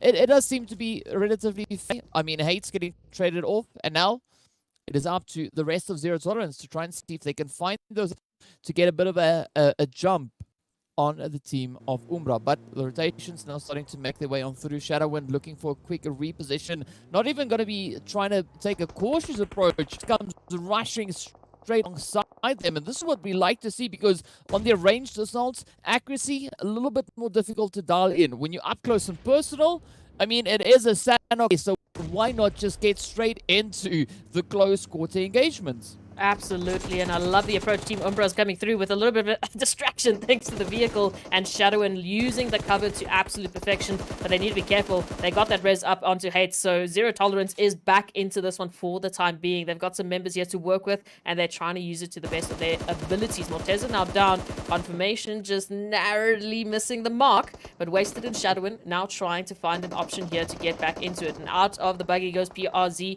trying to find something here. Hate once again down. It's Vortex, it's Lord, now left for Zero Tolerance to try and hold on to this contention. And you can see that Team Umbra, they know what they did. They got a knock. They want to get that confirmation. So you can see the buggy play coming on through. It's going to be Shadowwind popping out, just getting a little bit of information and giving that to the rest of the team. Oh, designated driver, hello, welcome. Vortex goes out, and for the counts, going to be getting 0 stars for that Uber ride right now. And of course, it just keeps going. Shadowwind, what are you doing? Yeah, I mean, it's a pretty interesting approach that they are taking here. Hates, of course, on, but now we see Lord quickly repositioning, falling back on towards that sunken city. Now it is going to be a tough one for Lord as he gets taken up to Haste, but unfortunately wasted, lays waste to them, and with that, Zero Tolerance have to pack their bags. I'm surprised to see that Morteza is still up. Even though they've been able to bring in 7 eliminations, Morteza has just been a little bit of a bullet magnet, as we saw that knock and that re-knock coming through. But now they've got to be careful, because up comes Virtual Gaming, looking to move in. Morteza, again, taking the damage. You might want to have that looked at. Maybe go go to a doctor or something, because yeah, it's strange, but either way, it's working out for the side of Umbra. What's also now going to be interesting is that zone shift continuing further down south. We see the Masters, they've now rotated up from the south. They find themselves relatively players there from, of course, Myths holding their position. We've got Triple Esports there. We've got Blackjack just on the edge. Super Young Stars now coming in with those rotations. So this is where the teams are looking to quickly try and lock in those positions, while the rest of the lobby now comes through with the rotations. And this is where positioning is going to be absolutely key once again. Yeah, I like the position here coming through from Mad Knight. They have a nice little high rise there to work with. It's just going to be about those positions. As we know, teams are going to flock to any open spot they can find. And if that spot isn't open, well, they might make it open, and that will be running right through you as well. Now, of course, still many teams that have to find some sort of an angle to work with here with this zone. Of course, most of it looking at a little bit of water action, so not a lot of space, as you would want on this potential shift. But Darkness, of course, setting themselves up here, just trying to find a couple eliminations, as, of course, Morteza, as you said, just the bullet magnet today for Team Umbra. Once again, first it was Zero Tolerance, now, of course, it is Darkness. But many teams finding some beautiful opportunities here to get involved. And I mean, Virtual Gaming, they've actually taken quite a long rotation, so they didn't quite yet get involved with Team Umbra, who are currently running right past Darkness and Slime 4KT. And you see G3 Tempo and Triple, right? Cryptics is right behind them. Yeah, like you got to play this position, right? We see the players here from G3 holding the high ground. We see Triple holding the high ground. But G3 not fully situated within the zone. They have to still try and push a little bit further, looking to get that position kind of locked in. But they're going to be quick about it because, as you said, Cryptics right behind them. And Cryptics now could potentially be rotating up into the beautiful opening we have on western side. So it could be some smooth sailing moving forward for them. Meanwhile, over on towards the coastline, it is going to be Lusail, the players here from Mad Knight, and of course the Super Young Stars fighting for a controlling position, with Lusail and Mad being in the immediate engagement. So you can see those utilities getting cooked up. Chico already getting knocked out onto the side of Lusail. But are they going to be able to try and just leverage this? Because some beautiful strats coming through here from the Beast. Trying to bring in a few of those preemptive hits. Potentially trying to get that knock. But Watson just trying to get a bit of a lay of the land here, right? Trying to see which potential angles they could be playing. But a beautiful 2-2 swing in from Mad Knight. Yeah, that nade was cooked to absolute perfection. There goes Kingerman, and now all of a sudden the nades keep coming on through for Lusail. The Beast is down. Agent 47 now scrambling to try and get that res coming through. But of course, Lusail, they have an opportunity to push on forward. They've got 2 knocks. They're looking for a little bit more. Tyson just trying to resolve the solution there with Kingerman. And now that 2-2 split coming through here from Lusail as they push on into the building. But they're in the wrong side. We have to go a little bit underground to find the members here of Mad Knight. Nades are going to be cooked and prepped and ready for this one. Oh, that might be it. You can see Agent 47 go down. It's the Beast now trying to stay alive. But look at the mollies. Where do you go in this one? Into the fire. Not a good opportunity. And unfortunately, Mad Knight now finding themselves down to a bit of a duo situation. The res has come through. But still, they have to deal with the entirety of Lusail that are hot on the momentum here of some eliminations. And don't forget about Cryptics. Up they come, looking to crash the Tyson, trying to quickly escape there. Meanwhile, Lusail going to be dealing some of those devastating blows. But Tyson now putting up a good defense. El Chapo trying to push in. Senke's vehicle getting blown up. El Chapo getting down. And with that, is from Mad Knight. Find their way right back into the lobby. But it has been an absolutely beautiful roll coming through from the side here of Lusail. We saw those 2 chickens being piled up just yesterday. They are going to be looking to pile up even more. Now Blackjack looking to push in, finds a quick shot right onto Carry Boy. Loving the reaction speed here. But now look at this. Marshall having to retreat up into, let's call it a bunker for the time being. And of course, Darkness and the Super Young Stars also finding themselves in quite an interesting position. But look at that. The shots now rolling in. The Virtual Gaming team just reaching all the way across from over into the northern side. Speaking about north, few teams yet to rotate in, but things are looking pretty hot and heated right here in the zone as the fighting continues. Once again, in the center, it's an absolute chaos, an absolute flurry of teams flocking to try and find an angle here. Darkness, of course, has been dealing with a little bit of pressure, but so far they're trying to get a resolution here. T'Challa now rotating up, trying to get the res onto Convoy before those final shots come through so that they can still at least find themselves in a 3v3. And same can be said here for Darkness, who also have to get those 2 reses off. It's Whiskey now to try and hold off the onslaught coming through from 0 Young Stars. But we also know Cryptics is just behind them. Blackjack just behind them. Virtual Gaming could get involved at any time. With Umbra now being taken out, there's plenty of opportunities for these teams to make their rotations and start picking up those eliminations. T'Challa now, nice little bit of a line of sight with the rotation coming through. But they still need to get a resolution to this. If they can hold the hill, they might be finding themselves a fantastic central position here for the zone. A couple of trees to work with, a couple of high ground to work with. So it could be a fantastic start for them. But do not forget about the rest of the teams. As we can see, those rotations now coming through. Slime 4KT picking up G3 Temper. It's absolute chaos. Yep, and I want to point out Umbra, right? 11 eliminations, right? They went to town on the teams up in that northern side, and unfortunately they weren't able to make it into the next phase successfully. But the pressure now going to continue to build as we see Slime rolling in from the north, come behind the plays here from Darkness. Super Young Stars still caught in a very uncomfortable position. Marshall is not going to be budging just yet. We can see him, of course, just looking around. But the nates now getting sent out here from the Super Young Stars, looking to pick up those hits. But Aimer not even going to be waiting around for that as 4KT apply the pressure as they see the on to the players there from Darkness. Atleto having to pack their bags. The zone shifting over on towards that eastern side, and this is where things are going to get pretty dang difficult. Of course, Virtual Gaming up on the north. Beautiful setup they've got, but now where's the fight's going to be? Because so many teams still positioned on this edge. Pressure is now going to turn to the players there from Blackjack as well as Super Young Stars and Darkness, as they are now having to defend their positions from those rotations coming through. But of course, well, it is going to be a pretty tough one for Whiskey Roman. We saw them getting raised on up. Will they be able, though, to make enough of a stand to cause a nice, lovely dent into the side here of the Super Young Stars? That's going to be the question coming through. And of course, with all of the noise that's being made, it just gives an opportunity for Slime 4KT to pull on up to Super Young Stars looking for a dent of their own. And our moment just from that from that back line going to be finding at least one onto Slime 4KT, but not for long as Darkness gets taken out. Now their attention turns to Cronboy and Lash, and the last remaining hopefuls here for Super Young Stars that are all of a sudden feeling a little bit of the taste of their own action as they potentially get themselves outnumbered. But Slime 4KT, they can unfortunately thank Darkness for a little bit of a mismatch of numbers that they see themselves in. It's just Plaza and Aimer that have to work to get past Super Young Stars, because that zone shift pulls towards Myth. They have to move into zone. They have to get through these teams if they want safety. And right now, Super Young Stars nicely spread out to try and work with the contention. But Triple Esports, oh no, we're talking about Cronboy. Look at the angles that they have to work with here. We're down to 8 teams remaining.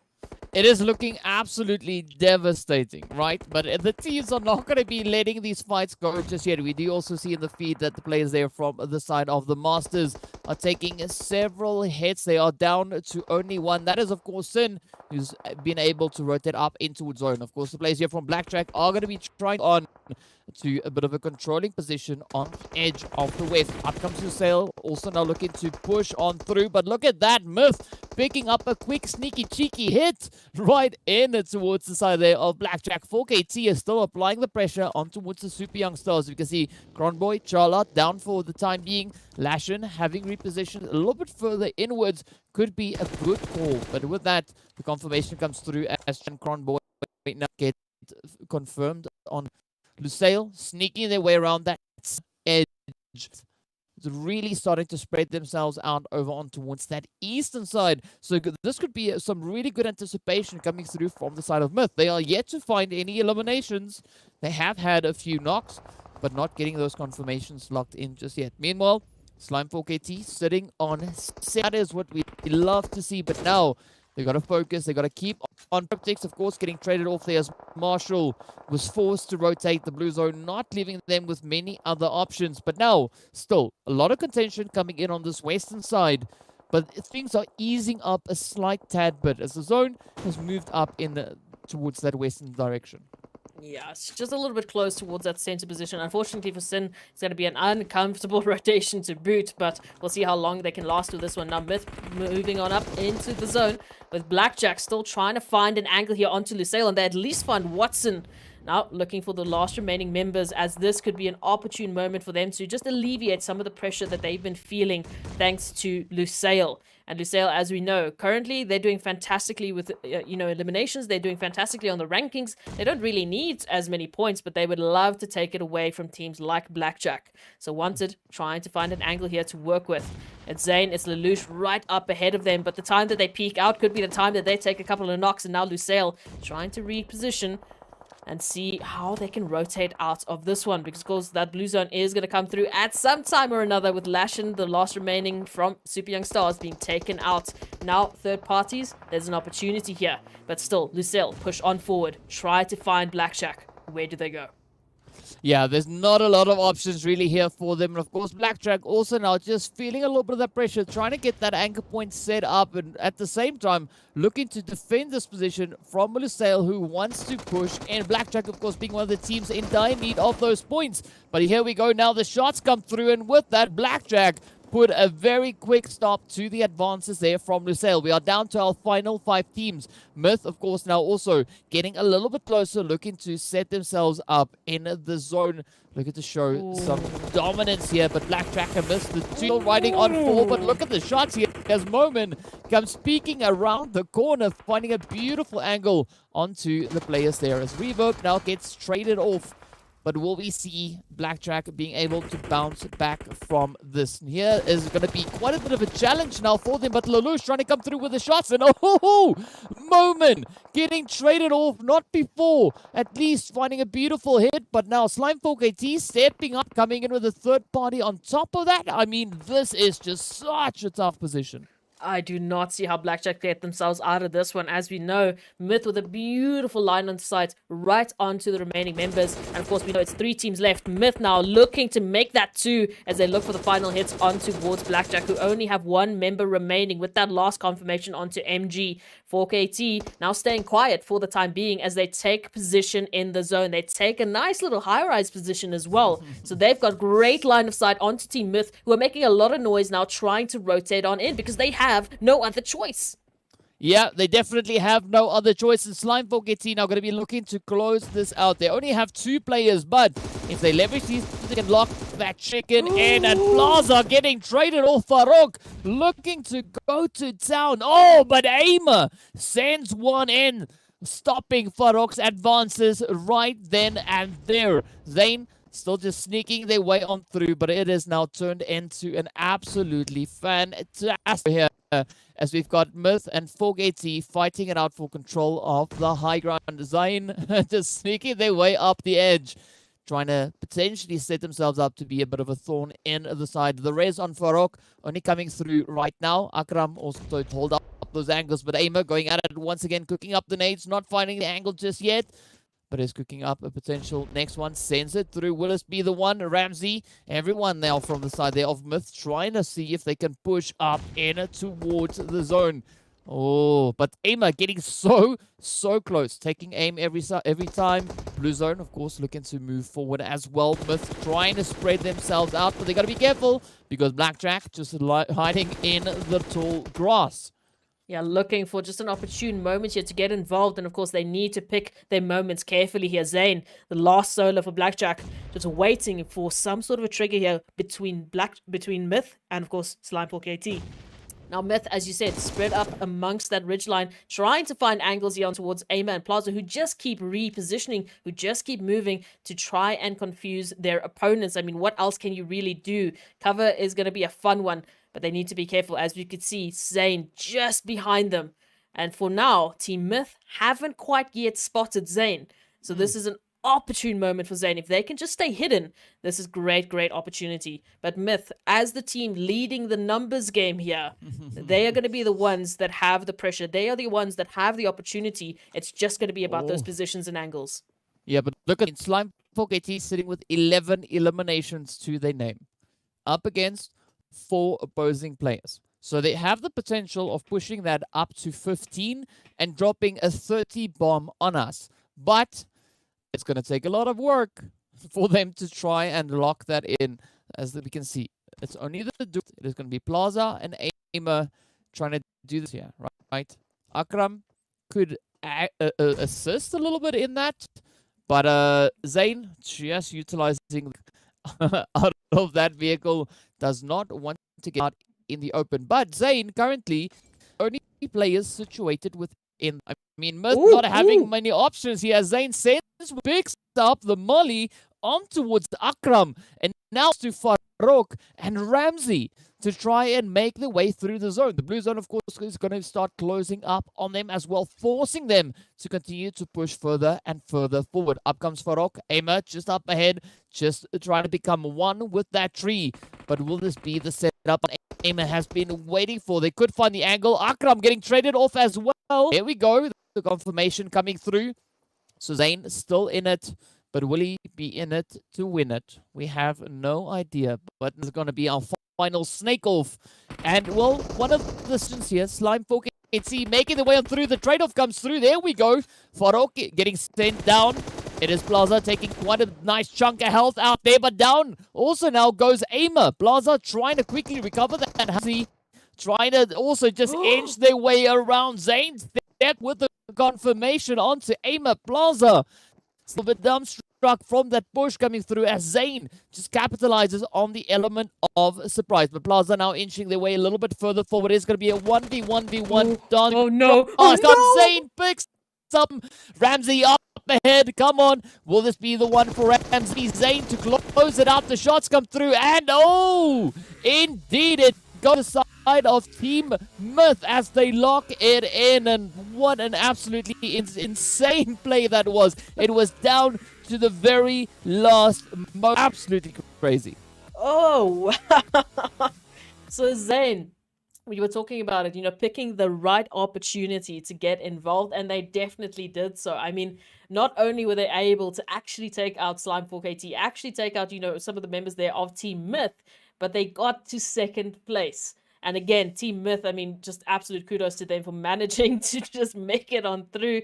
Came down to the absolute wire, but they still picked up that winner chicken dinner. And again, we can't fault Slime 4KT. They picked up a disgusting amounts of eliminations in that Erangel. Yeah, that was a very good play coming through there from the side of Slime 4KT. I mean, even though they didn't make it up to the winner chicken dinner, it's still going to be an absolutely fantastic match for them. And that is what we like to see, right? Teams stepping up and kind of just pushing the capabilities, or not really the capabilities, but just pushing the expectation, I'd rather say, right? Because we know Slime is a team that can perform exceptionally well. And they just reminded us of that. English, please. But it's so great to see the teams continuously changing it up. You know, we have such dominating performances coming through in the first week of league play, but in the second week, it's a completely different shift of the dynamic. Yep, it's what we want to see. You know, we want to see that continuous improvement coming through from the teams. They had ample opportunity to go and review the VODs. They had ample opportunity, whether they were sitting out, whether they were playing, to sort of feel how the competition is changing, you know, how they are shifting, what their focuses are, and what they can do to actually combat that, which is, again, what we're seeing coming through here. And that's just going to keep going as we keep moving through the league weeks, as we keep moving through the super weekends, all the way up into our finals. So again, if you think you know who's going to be taking it, you again, I threw out my stat book yesterday again because I don't trust it anymore. It's lying to me because it will. The teams are constantly pushing that envelope. Yeah, and it's so healthy for the scene because everyone is now being forced to come up with a dynamic and an altered kind of approach, because if keep up, they're going to be falling out, right? And this is so great to see. Loving what's happening because everyone is constantly trying to just shake the table up like the tables have been shaken. So, I mean, I think they've been shaking chairs, monitor screens, whatever you want to call it. Everything is starting to shake. And if we do feel a bit of those tremblings coming through, it's because of what the players are doing right here. So, what more can we say? It has been absolutely fantastic. And of course, just to show you how fantastic this last match was, we have a few highlights lined up for you. So enjoy them and we'll see you right back.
So many snakes, so many snake wranglers coming through in that last section of the game. It was so beautiful to see. But gotta say, again, a very satisfying approach coming in from all the teams made up in to lobby. And this was only the second match of the day. So some pretty exciting things. And of course, speaking about exciting, let's hop over in towards rankings to see how many points the teams were able to lock in. Hip hop, DK. Hip hop. We want to go take a look at these graphics. So I think there's an opportunity for many of the teams, as we've said, they can really start picking up the points. And as we know, we're getting to that. We're getting to the last point here. You know, we've got 2 matches done and dusted, only 3 left. And of course, Slime 4KT, they know that. They picked up those 22 points with that in mind. Absolutely 12 eliminations. Insane performance coming through from them.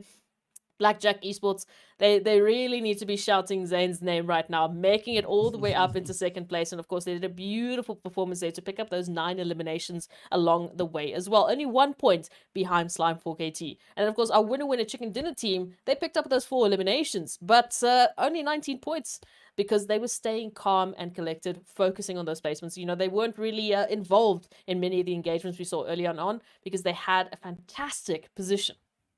Yeah, and of course, we also saw really strong performance coming in there from the players of the side from Umbra. But now we need to see how this all impacts the overall standings. And as we move in, we can see Lusail maintaining the side up at the top. They're sitting on 78 points. Slime hot on their heels, coming in on 71. Of course, Cryptics moving into that 3rd position. Team Myths also right there up alongside them. And of course, G3 Temper also now sharing the exact same amount of points, sitting on 61. But this is what we love. Virtual Gaming finding themselves right in a strong finish. Of course, Blackjack also moving up. They started off the day being down in the bottom 4 position, and this time we see them positioned much higher up. Of course, Triple Esports also up in the mix alongside the players there from YONKOUS. Umbra coming in, and it's still, if we look at the point distribution, it is still very much neck in neck, but it's great to see the likes of Intruder Africa sitting up in that 13th position. But now, final page, these are the teams in a little bit of trouble, right? They only have so many more matches left to go, and I'm hoping to see them potentially pulling it off. I definitely do want to see them, you know, picking up a little bit more points, especially SWAT 69. They are picking up a little bit of something.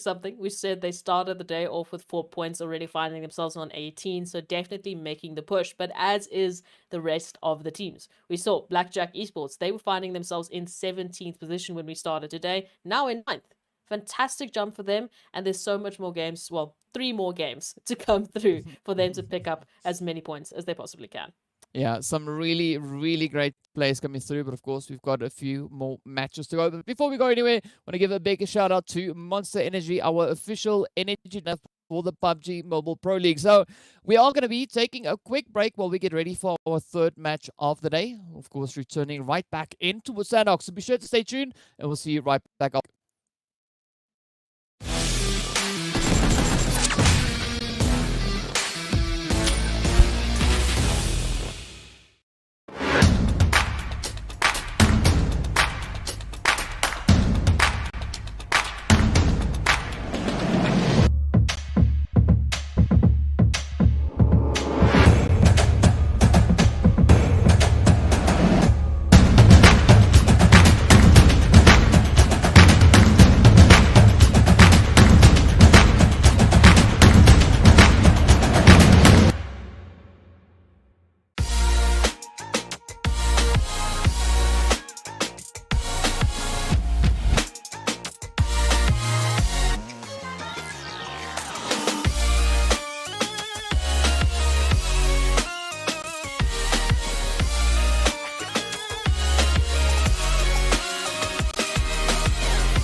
Hello and welcome back to the PUBG Mobile Africa Spring Split 2022. This, of course, is our third match on our day of the second week of league play. That was a mouthful, but we got it done. We got it dusted, and of course, we're getting ready to roll through with the action. But before we go anywhere, I want to give a big shout out there to Oppo. So with upgrade performance and upgraded fun, to celebrate your winning sprint with a brand new Oppo Reno 6 series, the designated smartphones for PUBG Mobile, Middle East, and Africa esports in 2022.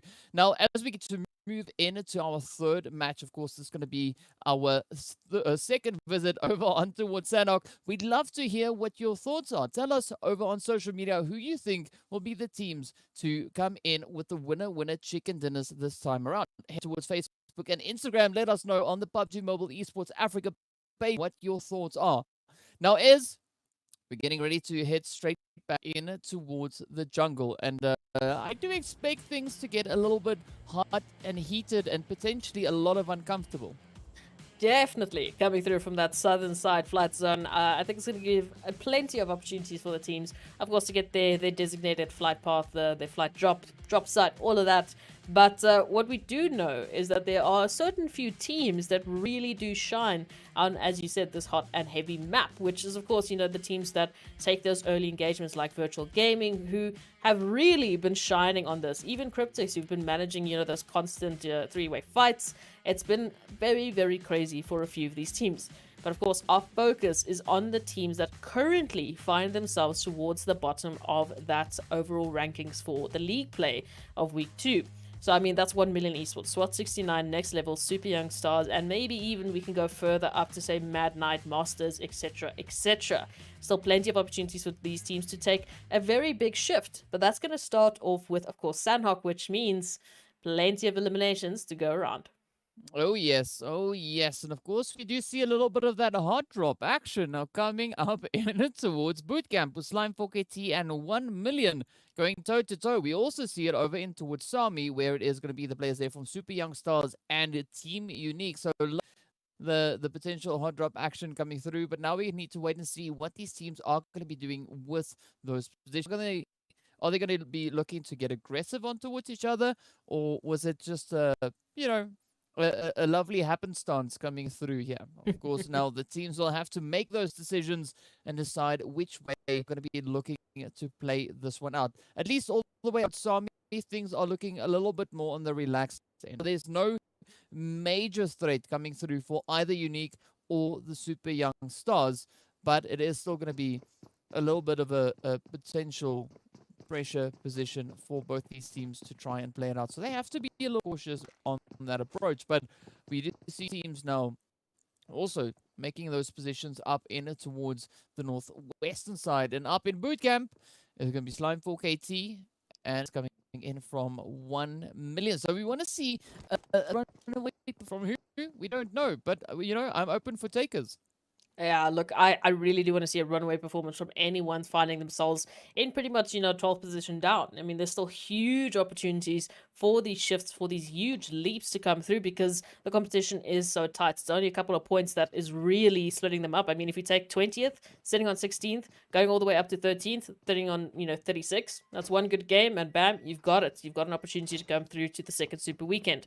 So, Slime 4KT, we know they're no stranger to hot drops here on bootcamp in Sanhok, but how will 1 million esports deal with that? Of course, we saw them on the first map taking this position and having a good time. Super Young Stars now are the current team finding themselves with those 16 points, looking to pick it up on, but Joker going down, not going to be the start they wanted. They're not going to be the start they wanted, but it could potentially be the start that Super Young Stars need to try and push through now, because they are currently sitting with 16 points on the board. They need as many points as they can find. They are starting to run out of matches. After this one, they only have one more to go. And already we see Lash now getting added to the count there. But up comes a quick retaliation as Chills gets traded off. Ron Boy stepping up, putting down Skirps, like also getting downed. And that is what we call a bounce back coming in from the side here of the Super Young Stars. Just shining like a few stars here, but let's see. Will they be able to close it up? The last player to try and go through. It's going to be Fanboy hopping in the window, looking to apply the pressure. Up the red is just being pulled out on outside, and down they go. Beautiful play as the Super Young Stars add on the points to the board. That is what we love. And of course, Super Young Stars losing one player along the way, but they'll be fine. 4 eliminations and a fantastic start to the action right here on Sanhok. They just need some placement points. I mean, from a performance like that, they could already finding themselves there in that 17th position. So getting good placement points, that could be what they need to find themselves in that top 16. We'll see how it goes along. Of course, Joker had to be the sacrifice there, but still plenty of opportunity. Still 3 members in this one, so still an opportunity for them to take it further. Now talking about our other hot drop, which is of course Slime 4KT and 1 million. Haven't quite yet come to a little bit of a standoff here, because still just prodding and poking to see where the players are finding themselves here. And of course, Slime 4KT looking to potentially be the trigger to this fight actually kicking off. Now, as they move on into the buildings, it's going to be about who's going to be finding who first. Who's going to find that initial engagement to take it further. Yeah, and the pressure is going to start building up once again. So you can see already the players here from 1 million starting to set themselves up in anticipation for the rush coming through here from Slime 4KT. But now, looking to see whether or not Slime 4KT could potentially come in with a bit of a counter approach to that. Are they going to fall for the potential trap being created here by 1 million? Or will they try and bring in a different strategy? As we know, that bottom floor is open, at least for the most part. So you could potentially see them maybe creeping their way around that side. But Slime now trying all different approaches to find the angles on towards 1 million. Backlash now going to be sending a beautiful welcoming nade over. Fortunately for the side there of Slime 4KT, they're able to evade a majority of the damage coming through from that. Of course, also getting sent out. And Dexter can feel the heat on his face as he's just sitting there staring at the flame storm. Now trying to just third-party peek a potential approach to find that rush on forward. But it's going to be a very calculated approach coming in from both teams here. Aima trying to advance themselves a little bit forward. But again, they don't want to get caught out in this little funnel. Yeah, look, a few jiggle peaks coming through because they just want to get that information for the time being. They still haven't yet quite decided on the approach they want to take here, because it was 1 million. Beautiful spread coming through from them. They got a couple of crossfires there towards Nice and Black Lost. It's only really Dexter that's so far forward that we could be seeing an initial knock for them. But so far, Slime 4KT not getting that information. 1 million. They've gone dark. They do not want to give anything up for free, but Dexter, unfortunately, might be giving a little bit of something else to Storm as they find that initial engage. Looking now for the rest as 1 million. Try and rotate on up and get involved in this fight. We can find one. Storm is down. Pronto is down. Now it's a 2-on-3 scenario here for 1 million and in favor of 1 million if they can find that last little bit of an angle there, as unfortunately Pronto gets confirmed. No, that's it. That's Slime 4KT out and for the count, unfortunately. Wow, that was like, I don't know. My words went where your stat book went, right out the window, because that was that was insane. Of course, it is not going to be stopping there. The players here from Umbra now going to be looking to apply the pressure onto the side here of Next Level. Next Level, getting a beautiful trade-off. Unknown, finding fantastic hit, but also gets knocked right on down. And it is going to be Morteza, our bullet magnet, feeling those hits come through their direction. Shame. But now, Next Level, down to 1. And now they're just going to try and ride Storm out. But, I mean, Umbra, they're not going to let them get away with that just yet. Azar is going to be facing quite a bit of a challenge. Also, just hugging that fuel can a little bit too much for my liking there. So, yeah, some misplay could actually ignite that. And then that would be the end for Next Level right then and there. But we see several more engagements also still finding their way through on the battlefield. And yeah, excitement starting to build. Down to 14 teams. The Masters getting one of their players knocked on down. But Azar now for Next Level playing a serious case of...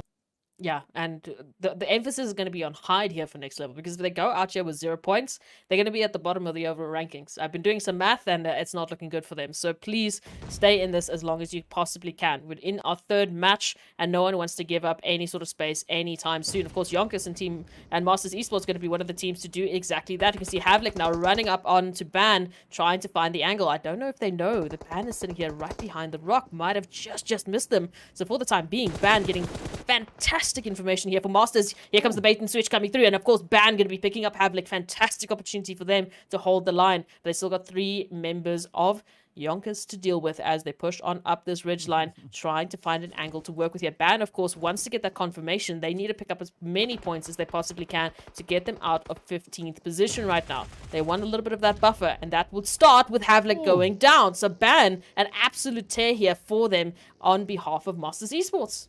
Yeah, he just comes strafing around the corner going, ban, ban, ban, down you go, and that's it. But now YONKOUS having to try and find an alternative way to play this. So both the players from the Masters as well as YONKOUS now hopping in their vehicles, just looking to quickly reposition themselves. But Masters, we do see Sin and Bamboo now heading over on towards the side. Now where YONKOUS leave one of their players behind, having that set up within zone, but now looking to just come in on a little bit more of an eastern approach with Lewis, of course, all the way over on Cave, coming in with that Overwatch potential angle here. NNN7 is your favorite, isn't it? I know you love that username. Yeah, I just saw the name. I thought, you know what, like I started to stutter and I just say, let's just go with it. Just keep going. Yeah, just keep going. It's not at all a name that's going to catch us off guard, you know. And it's anyway, we take a look at those rotations now coming through. And of course, Umbra finding themselves right up behind Virtual Gaming. And of course, Azar, thankfully for Next Level, still in this alongside the last remaining hopeful there for Triple Esports. How long that's going to last? Not too sure. But of course, Intruder right alongside AWAM here, who is desperately trying to make sure they don't get found anytime soon. We've got 14 teams remaining, and now with 1 million feeling a little bit of pressure thanks to Cryptics, it might go down to 13, might get down to close down to placement point position here.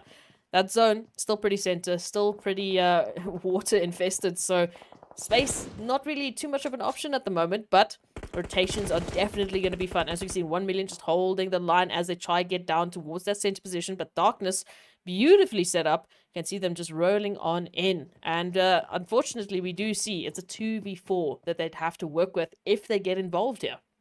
Yeah, but it's quite an indication going through there from the side of 1 million, because they were holding the hills just to the south there of Bootcamp, and with the pressure being applied in from the side of Cryptics, that they decided it could be a little bit more worthwhile to reposition and give option instead of trying to hold onto it and have the players here from Cryptics come rushing straight to.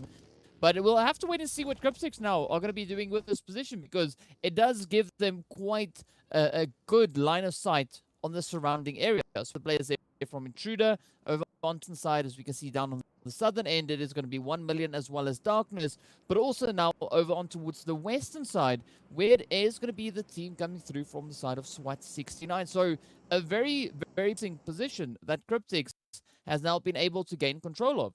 I think it's also a tough position that the YONKOUS are finding themselves in, because they're making quite a late rotation in, and they're going to be pulling up right alongside Masters Esports, who are still, you know, fully prepped up and ready for any sort of engagement that they can look at. So you can see NNN7 and Lewis just slightly pulling back, maybe waiting for the information that Ruff can actually provide them to see how they can apply this pressure. But that zone, once again, centering up quite nicely to the majority of our teams.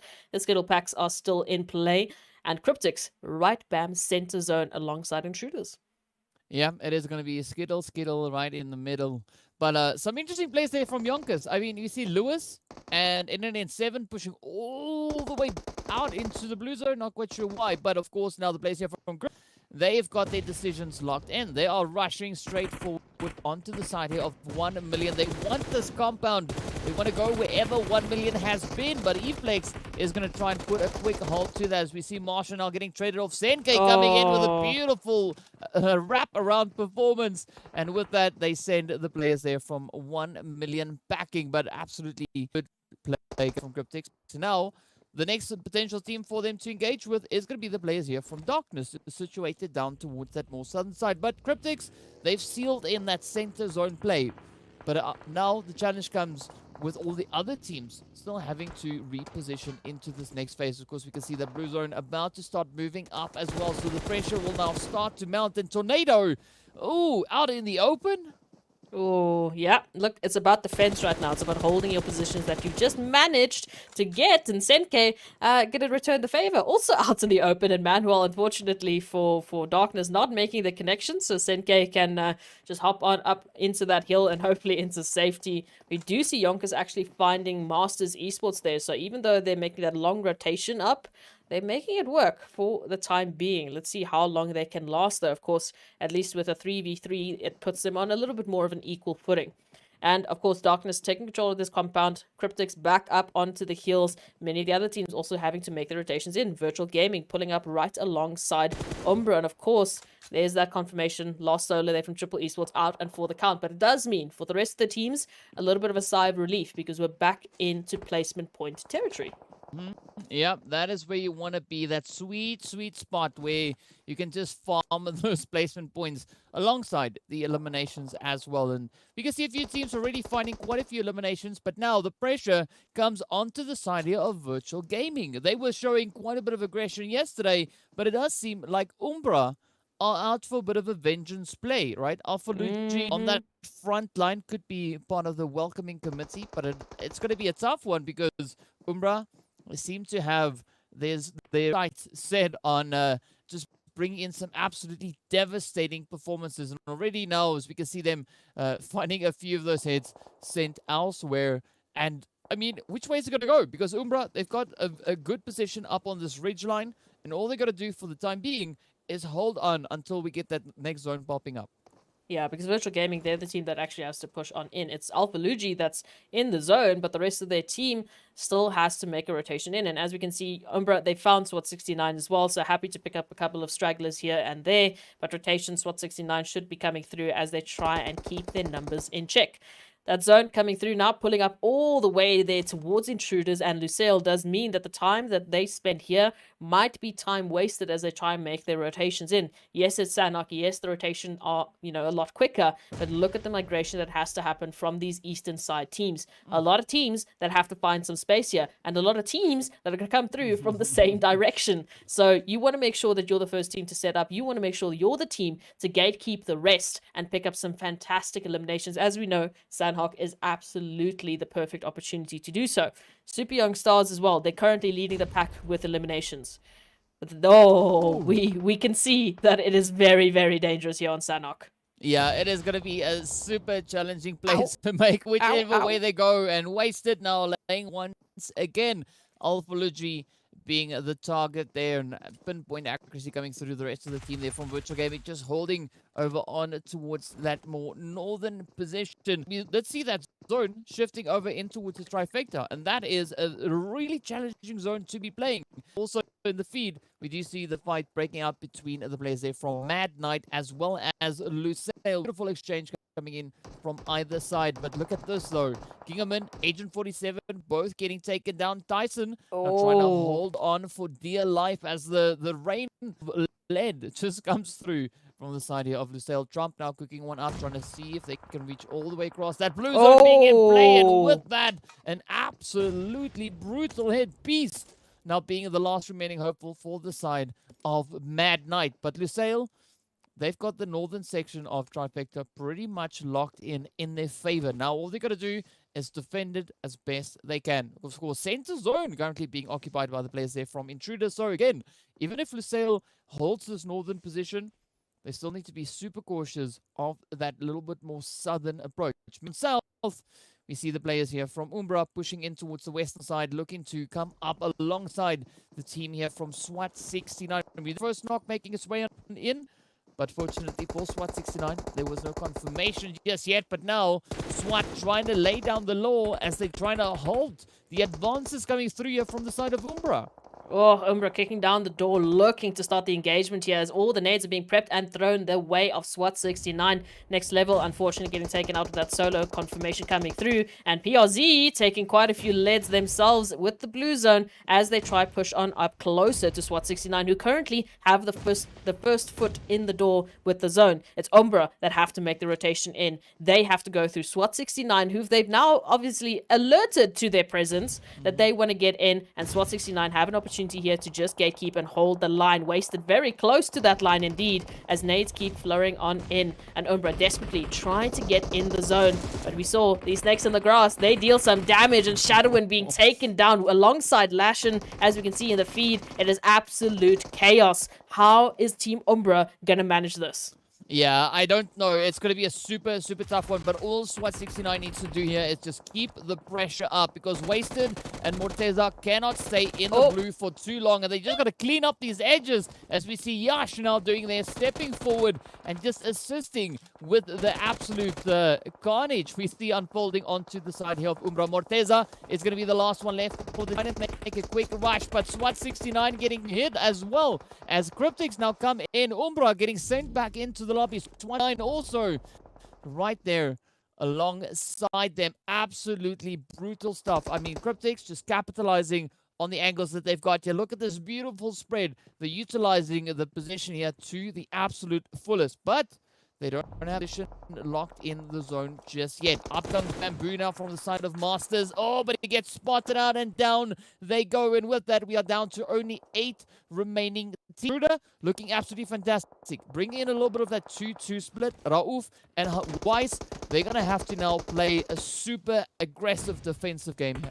Absolutely. They can hold the line against Cryptics, but will they hold the line against Super Young Stars, who I was going to say is the only other team that we can really see in the zone? But once again, zone blessed, Intruders will be thanking the zone as they find the only compound still within safety. Cryptics, of course, just on the other side, have to make that swim over, but they're going to have to do it through absolute lead being thrown at their faces, thanks to Intruder, who, as you mentioned, holding a very aggressive line as they're trying to manage all of the teams trying to get in. They want to gatekeep everyone and anyone they can find, even Virtual Gaming, as one shot gets taken out. And really fantastic opportunity here for Intruder to pick up some huge eliminations and some huge placement points, just about how they managed it. Again, Super Young Stars coming on up from behind them, and they have a beautiful line of sight to potentially get this third party. Yeah, but it is looking pretty tough now for the side of Cryptics, as Intruder Africa, it's just capitalizing and utilizing their position with near perfection as they now close it up, and with that, send the players from Cryptics right back into the lobby. Up comes Virtual Gaming to get a swing of things. Well, Lusail having to pack their bags and make their way back into the lobby. It's down to only 6 remaining teams. Looking very hopeful for the side here of Intruder, as they do, however, lose one of their players, but it's not the end of the world. They still have 3 players in this match. Darkness, Momin coming in from that southern side, trying to battle it out with the blue zone, also keeping a very watchful potential angles that could be opening up. Rauf now about to get raised on through as well. Omar trying to hold that defensive line.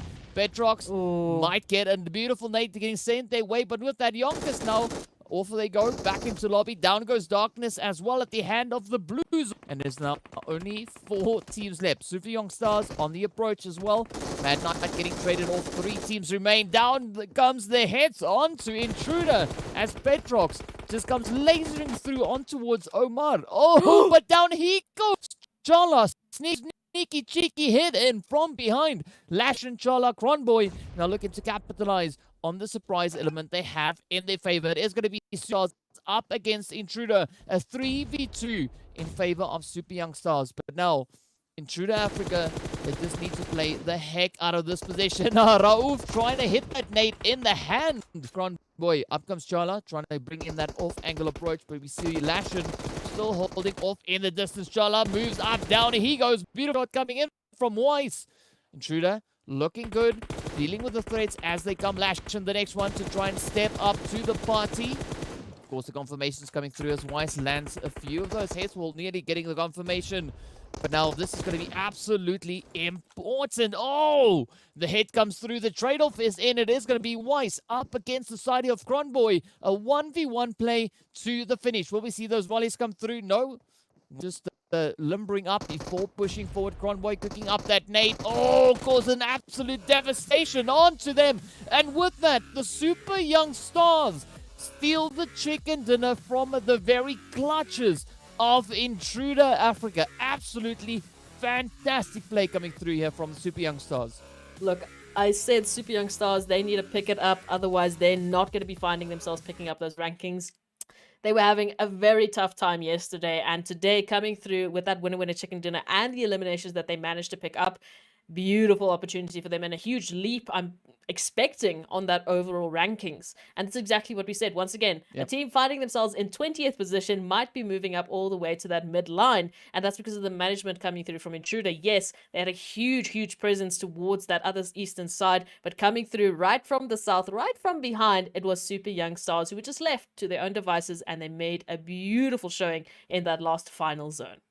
It was absolutely phenomenal to see these performances coming through, right? I mean, we saw some really tough positions getting played there. I mean, Cryptics utilizing each and every one of those buildings, having a player in each step, and then the zone kind of turning on them. It turned to the players there from Intruder having to keep up the defensive line, and they just kept on dealing the blows, head after head after head.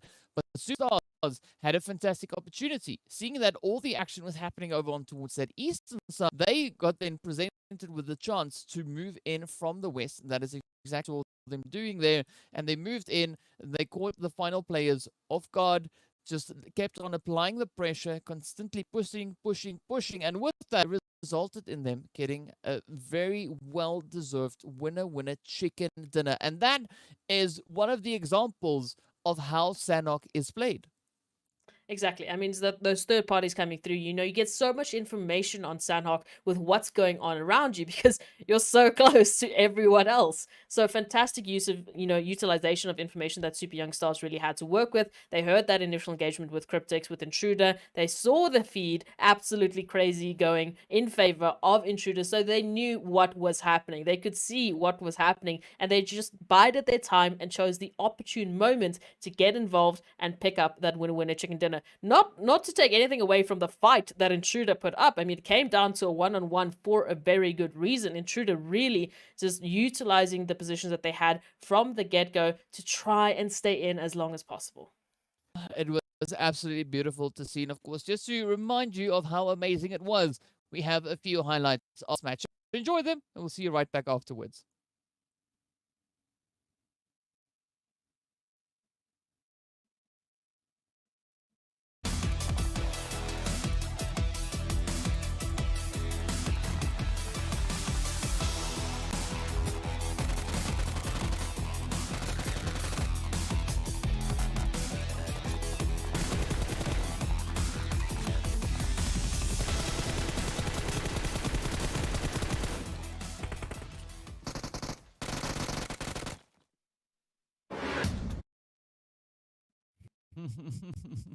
So amazing to see those plays coming through again. But I gotta say, I mean, a really impressive Sanhok being brought in. And in fact, the entire day so far has been so satisfying. The team's really trying to push the envelope as far as they possibly can. And it is resulting in some really magnificent PUBG being played right here on the battlefield. And that's what we want to see. Again, Sanhok, bringing in that little bit of a change from last week, really allowing some of the teams to just jump and jump and jump, maybe showing a little bit more of their prowess coming through, which I love to see, and I love to see how that's going to be changing up the rankings. Of course, the match rankings are going to be the first ones to start off with to see where the teams picked up their points the most. And of course, Super Young Stars, we know, picking up that winner chicken dinner and 9 eliminations alongside Intruder, who were an absolute thorn in anyone and everyone they could find. Yeah, Intruder being a little bit of an intruder there, right? He just held that position, and they're like, you know what? This is our spot. You're going to have to fight if you want to get in here. And as we can see, only the top 3 teams finishing with double-digit points, just showing you how challenging this zone has been. And of course, even if we move on to the second page, we see Umbra as well as 1 million coming in with a 5 eliminations apiece. But it has been a little bit of a tough run coming in there for the side. Esports coming in empty-handed at the back of this match. But as we know, it is not going to be too devastated side of Triple Esports, right? They're going to be right. They can afford to have a match happen like that, but they still now can bounce back in what they have. Yeah, the same can of course be said for the players there from Slime 4KT. A really strong performance we had for. But this time around, yeah, Sanhok was a little bit challenging. Look, I do think it's definitely a detriment there for next level, as we said, having to play that hide and seek game, not picking up the points that they would have wanted.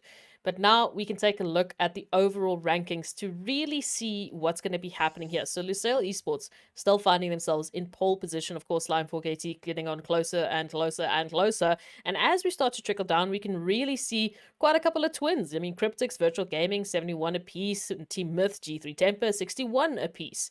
And it starts to trickle down a little bit more dramatically as we get to 50 points as the threshold for the first page. Of course, 54 to be specific. And as we go to the second page, we can see how the jumps really came through for some of these teams. INTRUDER Africa, again, just a big shout out to them, making it up onto 7th place currently. Very, very good opportunity for them to get into the next Super Weekend and maybe pick up on some of the points that they unfortunately lost out on. So second page, here we come and here we go. Again, we mentioned, we saw a little bit of sneak peek there, what's happening for next level, but let's focus on what's happening here. Darkness, 50 points. Now, we mentioned 8th place, holding 54. So 4 points difference between 9th and 8th position, you know, between the second and the first page. That's not a lot to work with. And you can see it starts to trickle down, and Super Young Stars, just, a huge jump for them into 13th. Yeah, and that's what we love to see, right? Teams really stepping up, bringing in the pressure and bringing in those very much needed points. But it is still looking to be a really tough day here. No one really having runaway performance, can put it that way. And as you can see, looking at the point position, things are still very much neck in neck, even all the way on towards that final page. There's still not a lot coming in with regards of those points. So, you know, we're going to have to wait and see what the teams are going to be bringing through in their final games, because we know to the next match, that is going to be the final match for the players coming from Group A. So they've been bringing so far, they need to try and dial it up even more to try and lock in those positions, because after that, there's no chance. No other options indeed. And of course, we are going to go to a short break. And when we come back, we're going to see those last 2 matches actually unfold and see where the teams are going to be finding themselves on the rankings. It's going to be absolutely insane. So you want to make sure that you stick around for the action. It's only a short break. You won't miss us too long. Don't worry. We'll be right back.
Hello, and we're getting ready to move into fourth match of the day. Of course, we are going to be heading right back over on towards what the teams are going to be bringing to the table. And this, of course, as we've mentioned before, is going to be the final match for the teams from Group A. So this is the final opportunity to try and lock in those points. Whatever they are not able to accomplish today, well, that's the way it is. So quite a few expectations coming through on the board. You're looking to see what the teams are going to be doing step forward now and potentially try to lock in those positions into this final match. But of course, we want to give a big shout out going out to Monster Energy, our official energy drink partner for the PUBG Mobile Pro Leagues. Now, what are you expecting to see moving into this final Erangel?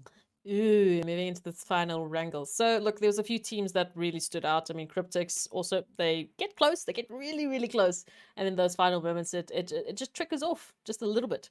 But Lusail has been putting on a fantastic, consistent performance, which is, again, a performance that is rivaling everyone else because even though, you know, they might not have as standoutish performances as the rest of the teams, they are staying consistent, which we saw them do in the first league week. And once again, they come back with that performance. They're currently sitting on pole position, and they're making it look really, really good, sitting with 85 points. I mean, the second highest is 72. So they're running around, and they're really picking up some fantastic points. I just want to see if that's going to continue, because, again, Slime4KT getting close, Cryptics getting close, Virtual Gaming, also a team getting very close. So I'm curious. I'm very curious for this wrangle.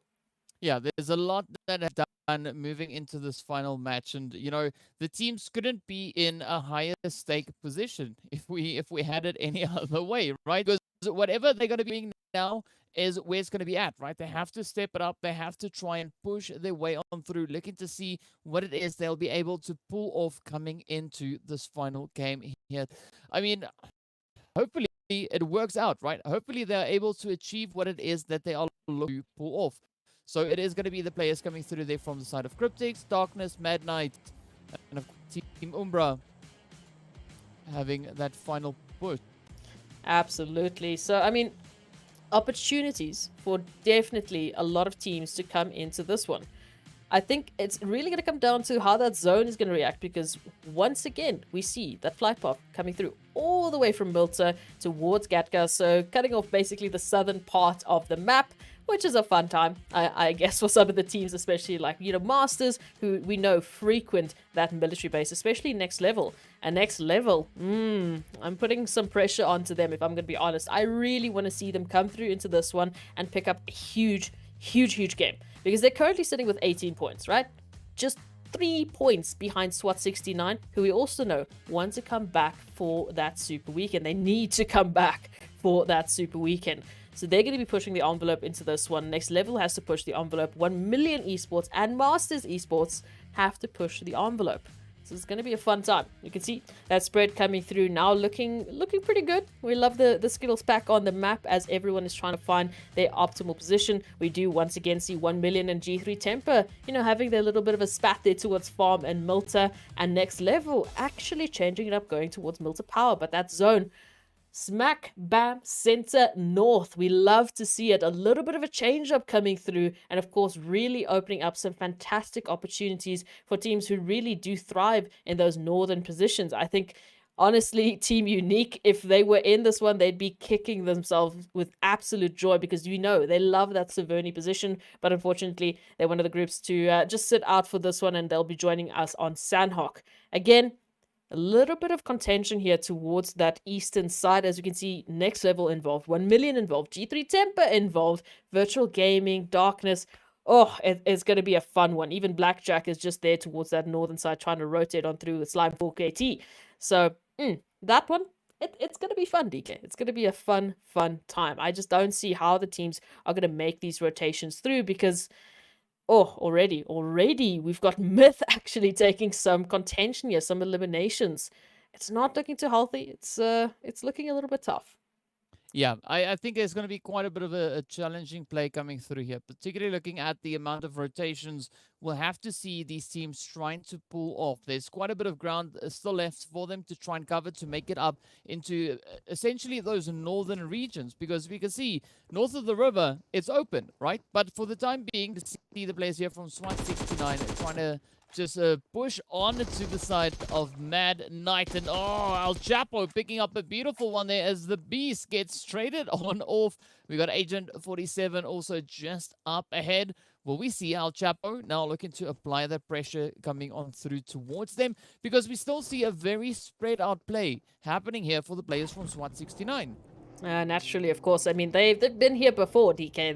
They know these places well, and they didn't have a fun time the last time we found them. They were staring down the barrel, unfortunately, of Team Myth, who had a beautiful line of sight on towards them. So this time they want to stand their ground and hopefully just scare, Mad Knight away. Just say, look, this is our spot. We've already got the Beast, so just back off for the time being. And hopefully that's the sort of I guess opinion that the rest of the teams could really take, because that disengagement does allow them just to set themselves up a little bit better in this early loot phase, which some of the teams have been falling victim to. This is really where they start losing their numbers, and then it just pressures them towards those later phases.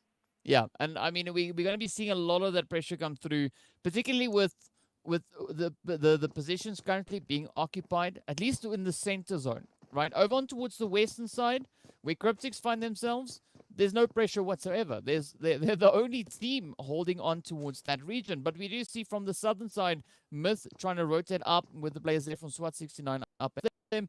Over on towards where we saw the players from Intruder just now, they have still a very quiet position up in towards Novo, but they still have to bring that rotation in. And if they head towards the eastern bridge, they're going to be bumping straight into the players there from G3 who are lying in wait. And a very similar thing can be said here for the players from the Masters. So hopefully we see them prioritizing that western bridge instead of the eastern one. But they don't have the information we have. So the pressure is going to be on them. The onus will rather be on them to make those calls.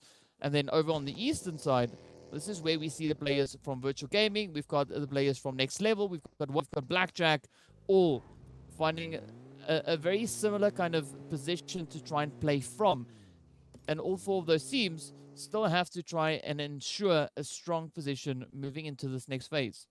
Oh, it's tough all around, in all honesty. I mean, also with that northern zone, we don't actually have a lot of control from the teams for those northern positions. I mean, Stalber, Saverni, shooting range, it's still open, still completely open. The closest team towards that northern side is, of course, as we can see, Slime 4KT finding themselves there towards Yasnaya Poliana. So they have an opportunity to rotate on first. And it's going to be a fun one, because I think this is the most northern zone we've seen for Erangel thus far.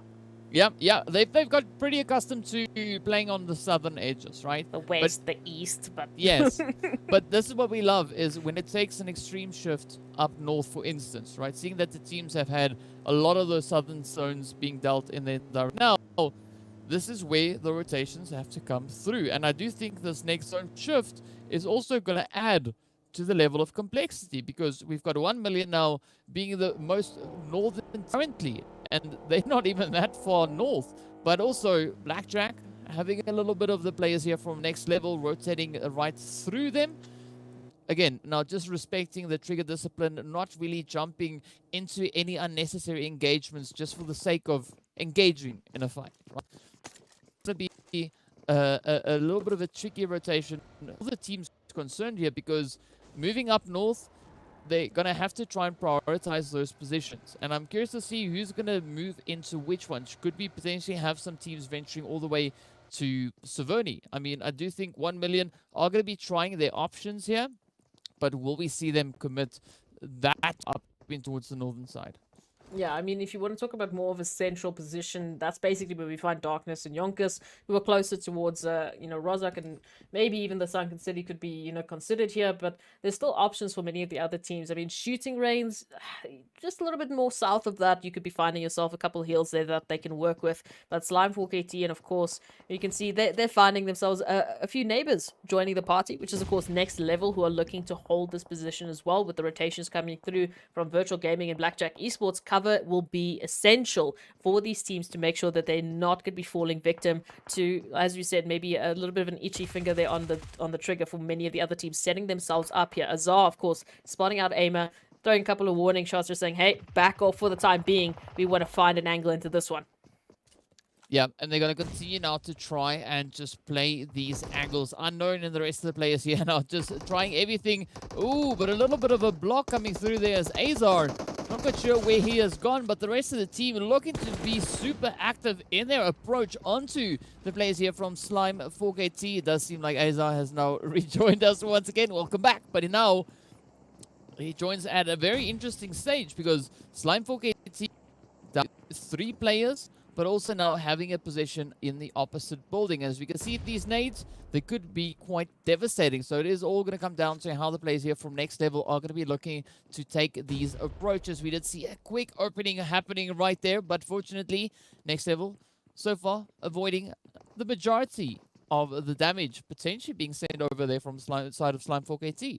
Who I might add are doing a little bit of a bait and switch, because we can see Plaza and Pronto, you know, holding the line, making a lot of noise, but Storm just trying to pull on towards the back line, maybe hold that rotational pathing. And we can see G3 Temper and Intruders finding themselves saying, how do you do? And unfortunately, Intruders losing a member to boot with those rotations coming through. As we said, don't want to be the team falling victim to those containments. Now that zone once again shifting up towards that northern side. Of course, Severny and Stolber still fantastic positions to work with, but of course, if we look at that center zone, smack bam between Severny and Stolber. So a little bit of an awkward place here to work with the ridgeline, but opportunities for teams to maybe get those early rotations. But they're still busy with their contentions. They're still busy with their fights here, DK. They want to pick up those elimination points. Yeah, they definitely want to try and lock it in. As we have a few of the teams coming in here, it's their final show, their final opportunity to add some of those much needed points to the board. And look at that, Next Level now going to town on Pronto as he runs up right alongside them, just feeling the brunt of those hits getting sent across. But now it all comes down to how they are going to be able to cope with this play. Will they find a few of those knocks coming through potentially on towards them as they now try to just dance their way around? And Next Level definitely trying to just find any which way they can. And with that, a little bit of success, taking out 3 of the players coming through and not losing a single player in the trade-off. That is just fantastic for the team there of Next Level. This is the start that they needed. I said it at the beginning. I was applying a little bit of pressure there towards Next Level because they need to come back for the second Super Weekend to really add to the buffer of points that they've had, because they weren't, you know, one of the teams that were finding themselves in that huge uprise of points. So with the other teams coming through now for the second Super Weekend, they do not want to fall behind, and that starts with them having a fantastic performance here on our last Erangel of the day. Now rotations coming through, as we can see, to Umbra just rotating on alongside Virtual Gaming. So many teams that they could potentially look at, but of course Darkness going to be the first to maybe throw a couple of shots there towards Shadowin, who's just parked off and trying to run up this ridgeline. For the time being, we'll see how the trigger discipline is going to be coming through, but still plenty of teams having to make rotations. Myth being one of them, one of the furthest teams to actually get into the zone, and Blackjack taking a huge northern side flank position all the way to Stolber. So huge rotations coming through for teams just trying to find a nice little position to set up. Yep, and of course, those nice positions, that is what they are looking to try and capitalize on, right? Finding themselves in a position where they are not feeling too much of a stressful play potentially coming through. But now, look at this. YONKOUS just going absolutely crazy as they come rushing forward, trying to pick up zero tolerance, as both these teams are moving in that more center zone. But this is where both of them need to be super cautious, because there's several teams also rotating up in the exact same direction. So we're going to be seeing a lot of those engagements come through. We're already 2 zones deep, about to pop into our 3rd one, and we still have all 16 teams still alive. So Slime 4KT being the only team being reduced down to only 1 remaining hopeful. But now this is where the side of YONKOUS are going to be looked to apply even more pressure now on towards zero tolerance, because they've got them pretty much pinned down, and zero tolerance can't budge because they got Virtual Gaming right up behind them, as well as Darkness. Oh, this is a situation of note. Now, Zero Tolerance, they've been doing pretty well. They're actually ahead of YONKOUS on the overall rankings for League Week currently, just 2 positions up. So they'd like to keep that for, these last couple of games and make sure that they just give themselves some buffer room. But that zone might be the relief that they need as it goes a little bit more towards Rozak, maybe just a little bit of a, shooting range, and Severny still in play. So rotations now coming through, and as we can see, that southern part of the zone, really that southern western side, completely free for the taking, with SWAT 69 and other teams now making their rotations that could potentially capitalize, as we've said, on a fantastic first place position. But again, huge rotations for these teams that they've had to make investments for, and now, like Blackjack Esports, not necessarily turning out, because look at the rotation they need to make. But still, not the worst rotation, right? Because it's relatively quiet for them to move straight towards that zone. It is, however, going to be quite a bit of a challenge, particularly towards the eastern side. But G3 Intruder now on that eastern side, having quite a bit of ground to try and cover here. So we are going to be seeing a few engagements finding their way on through, but those rotations now having to come on in. And now we get to see whether or not G3 will be able to find a few of those Intruder players along the way. Up in Severny, things also starting to heat on up. But with that, it is going to be the end for Slime 4KT in this match, as they have to pack their bags. But now look at this. YONKOUS, they've rotated up right towards Zero Tolerance. Up comes Havlik, tries the shots, he lands them. But now Skydo is the last hopeful for Zero Tolerance, super low on health, next level, also stepping up to the party as they want their own contribution, having that brought in. But up comes Havlik, now trying to cook up that nade. Zero Tolerance getting sent on back. Oh, up comes next level, head after head onto YONKOUS. YONKOUS now down to 1 member remaining, which is, of course, Lewis, who's going to jump in the buggy and say, thank you, I don't want to get involved. I'm going to get out of here. But no, Gaddafi, with a beautiful shot, is going to confirm YONKOUS out back into the lobby. And unfortunately, even though they picked up those eliminations, they're not going to get any placement points yet, because still 1 team needs to drop before we are in placement point territory. Beautiful third party coming through here for next level, and they chose a fantastic time to do so. And I mean, in terms of the position that they've now garnered themselves, they're within zone. They're within zone, and fantastic rotation towards the center. So really a great opportunity for them. Yeah, and I'm looking to see if any other opportunities could potentially be presenting themselves. And now, this is where a team like Cryptics, for instance, find themselves extremely split up, right? So we got Senkai completely isolated, Marshall isolated, El Chapo isolated, Carry Boy rather, isolated. So not quite sure what approach they're going for here, but Senkai is going to have their hands absolutely jam-packed with players. As we can see, 1 million, still a full squad positioned up ahead, and Senkai puts up a really strong defense here, but now the rush has come in. Up, you can see comes the player there, Black Lost, trying to find those angles, and E-Flex just lasering it up through the window. No surprise, really, to see Senkai getting taken down there, because it was such a challenging approach, being a single isolated player. But as we can see, just a little bit further over on towards the eastern side, G3 now moving closer towards Umbra, who have set up a bit of a gatekeep. Down south, we've got the players there from SWAT 69 bumping up in towards the team from Myth. We also have the players there currently on screen, sharing the space here with Cryptics, who've decided to condense themselves a little bit more now. Yeah, losing Senkai there to 1 million because of that, I mean, a bit of a widespread that they had is going to hit home just a little bit as they try and make their rotations in. And you mentioned Umbra, they found G3 Temper, and they've decided to take a couple of numbers to boot off. I mean, nades being absolutely punted in the direction of G3 Temper. It's not a good time. And Flacco desperately trying to find an angle here to give their teammates a little bit of alleviation from the pressure that is being applied thanks to Team Umbra. And you were talking about widespread. I don't see the 4th remaining member there of G3 Temper, unfortunately. So this is going to be a fun one for them to try get back into. Need to get that cavalry coming on in and just try and apply a little bit of opportunity here. We can see Nacho now taking a long rotation, finally joining the party. might be finding PRZ here, who's wide out in the open. So now all of a sudden, Umbra are going to be finding themselves surrounded by G3 Tempo. So they've applied the pressure, but now can they handle it being given back right onto them? And Flacco might be dealing with a little bit too much than what they can chew, as so much damage being thrown their way thanks to the absolute precision coming through from PRZ. But of course, they're on the edge of zone. Darkness is right up alongside them. They need to finish this fight and get into safety. Yeah, and it's going to be pretty dang tough, but Umbra and G3, both teams now slightly disengaging from this position. Not a 100%, but just looking to reposition themselves, because Umbra is still looking to lock in their position within that phase. Same can be said side of G3, right? Just trying to reposition and reassess how best to move from here. But it's going to be tricky because we can see the players there from Darkness just holding up on the hill. But Darkness having to fight their own battle because Next Level now comes rushing up towards them. So I'm liking these positions. A lot of contention all across the board. We even see the players there from Cryptics now applying their own pressure over on towards that western side. And this is now the players here from Blackjack feeling the heat as they've now been pushed underground. The only way for them, for at time being, to stay in the zone a little while longer.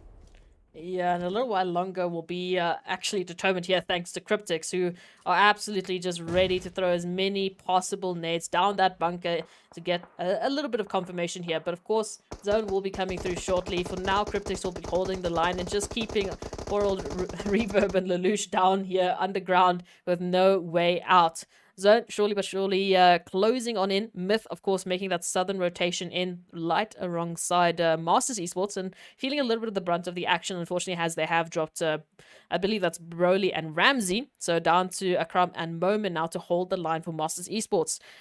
But Masters Esports looking to just take a beautiful rotation on into the zone because, you know, zone, as close to zone blessed as they really can be. Darkness and G3 Temper now. Who's it going to be? Yeah, I'm loving this wicked sense of humor coming through from PUBG, right? It's just, it just keeps on adding to the insanity we have already unfolding on the screen. But now G3 coming in from the northern side, just looking to fortify their position here. But they have to now try and deal with Darkness. As we can see, we've got Manuel now just trying to dodge those flames, just quickly trying to duck back and forth. But unfortunately for Manuel, Whiskey is also there to provide a bit of a hang. But those utilities are going to be popping in one after the other. G3 now even pushing up on towards the roofs just to try and get an even better coverage of this position. But Next Level also still going to be moving in from that southern side. But up comes Six God now trying to get all the way across on towards Whiskey, and Manuel does pick up a little bit of damage, but nothing in home about. But the pressure going to continue to build now as they even focus their efforts on towards the players here from Umbra, who also now are starting to push even further towards the zone. But this is going to be so important for the players here. As we can see, Umbra now getting traded off here by G3. So some good eliminations getting picked up there once again. But the rest of the lobby having an absolute brutal time to get themselves back up into this phase. And G3 going to be looking to add to that. Oh, G3 potentially with a field day coming through. That is, if you don't consider Next Level pulling up on for a potential third party here. And Manuel and, of course, Whiskey still holding the warehouse line and making sure that they're not going to be able to take stock anytime soon of what they can continue to push on through. Blackjack Esports now getting confirmed out, leaving us with 9 teams remaining as the duo here from Darkness still holding the line, desperately trying to make sure G3 Temper don't get this position because this is still within zone. Rotations now coming through, and we can see the feed is absolutely lighting up. And this is potentially where G3 Temper trying to push the line with Darkness. Manuel holding a beautiful angle, making sure, you know, just put a little bit of pressure there towards G3 Temper. Take one down for the team. And now Baden trying to find an angle in, rushing on through. Manuel and Whiskey holding the line, but exposing themselves to the other entrance. This could be an opportunity for G3 Temper to flank on through. But they're choosing to just go in as a team. Nacho now down. And all of a sudden, we've got Six God, the last remaining member here for G3 Temper, isn't ready for Whiskey, who throws a beautiful couple of shots, and here comes the confirmation. Darkness, as a duo, take out the entirety of G3 Temper, now leaving themselves a fantastic position into the rest of the zone. Yeah, oh, down goes Cryptics as the players from Virtual Gaming come swooping through, just capping on their possession. But now the rush is going to continue to come forward, as we can see the players here from 1 million also trying to get themselves repositioned up in towards the zone. Darkness now on an absolute high as they dealt with the pressure coming through there from the side of G3. But now we can see them trying to explore their options, but there's not a lot of options left as 1 million steps up and sends them back next level. Also, they're going to be trying to move on through. We see the shots coming through there from the side of the players from Mad Knight, as well as Virtual Gaming just positioned over on towards that western side. Up in zone, next level, really spread out. This is good because they can cover so many of these angles, but they have to just work everything together as a unit. You can see Gaddafi a little bit further away, but we do see Unknown and Azar now trying to advance their way forward. And on that southern side, rather up north, it's going to be 1 million still trying to reach all the way across. They're definitely starting to run out of those options, getting spotted as the hits come through. A beautiful assist as those hits just find their way on in.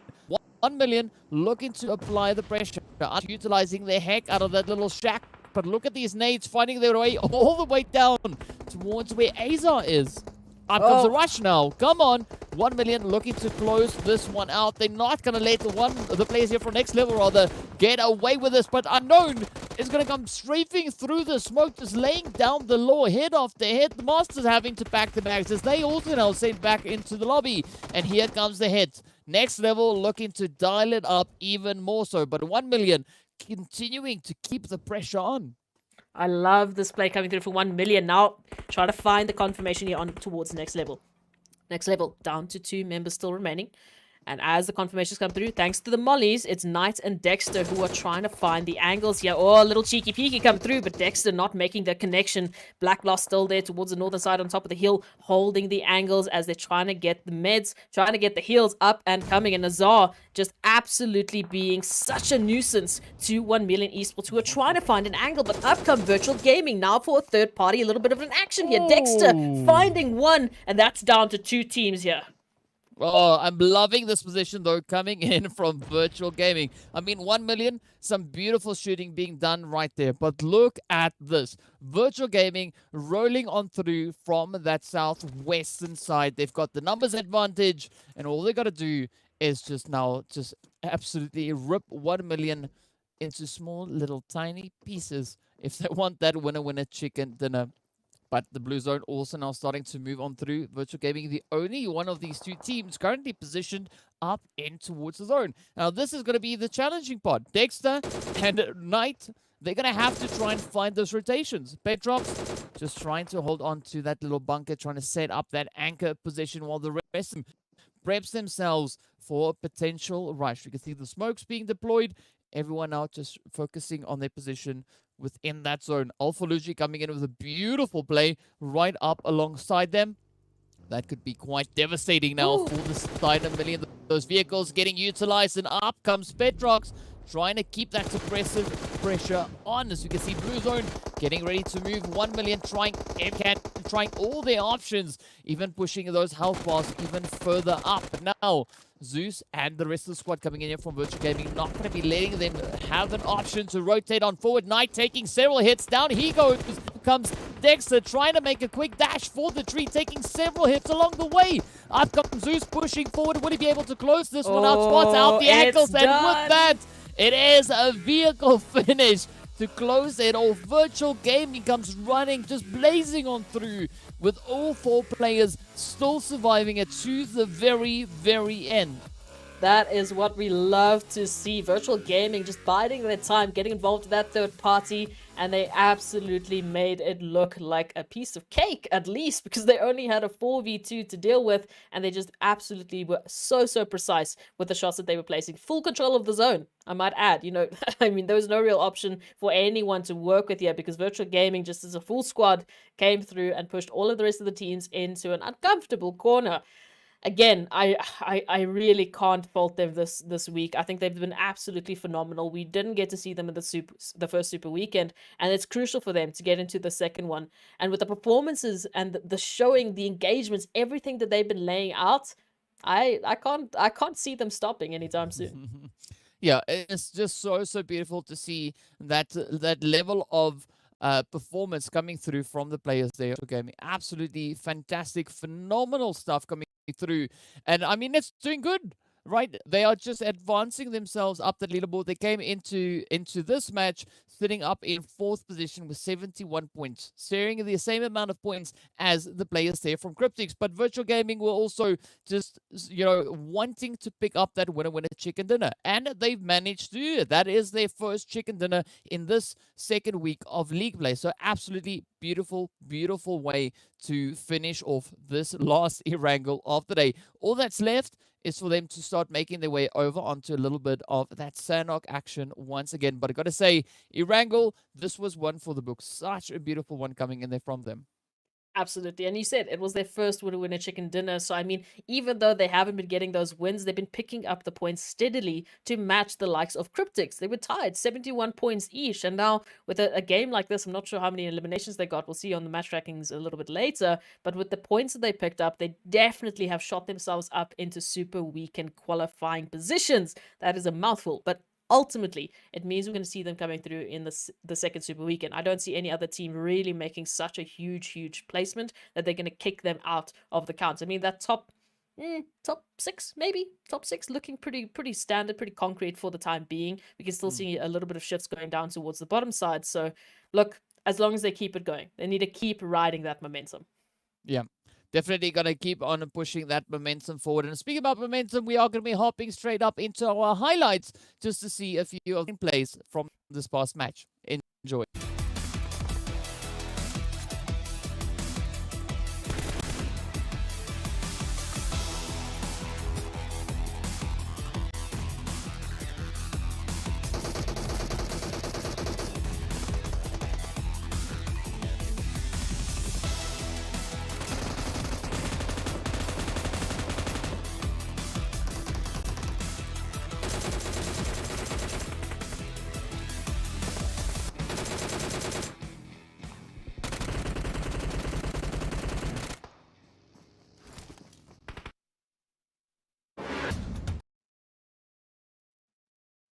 Absolutely great to see Virtual Gaming just pushing the pressure and just coming in so dominating all the way up to the very end of the match. And I mean, I believe it has done absolute wonders for their overall performance coming through in this league play week. And of course, let's see how much points these teams were able to bring in right after this last match. And as we know, we're also going to take a look at how that then impacts the overall standings. But look at this. Virtual Gaming, 1 million, sitting on 22 points apiece.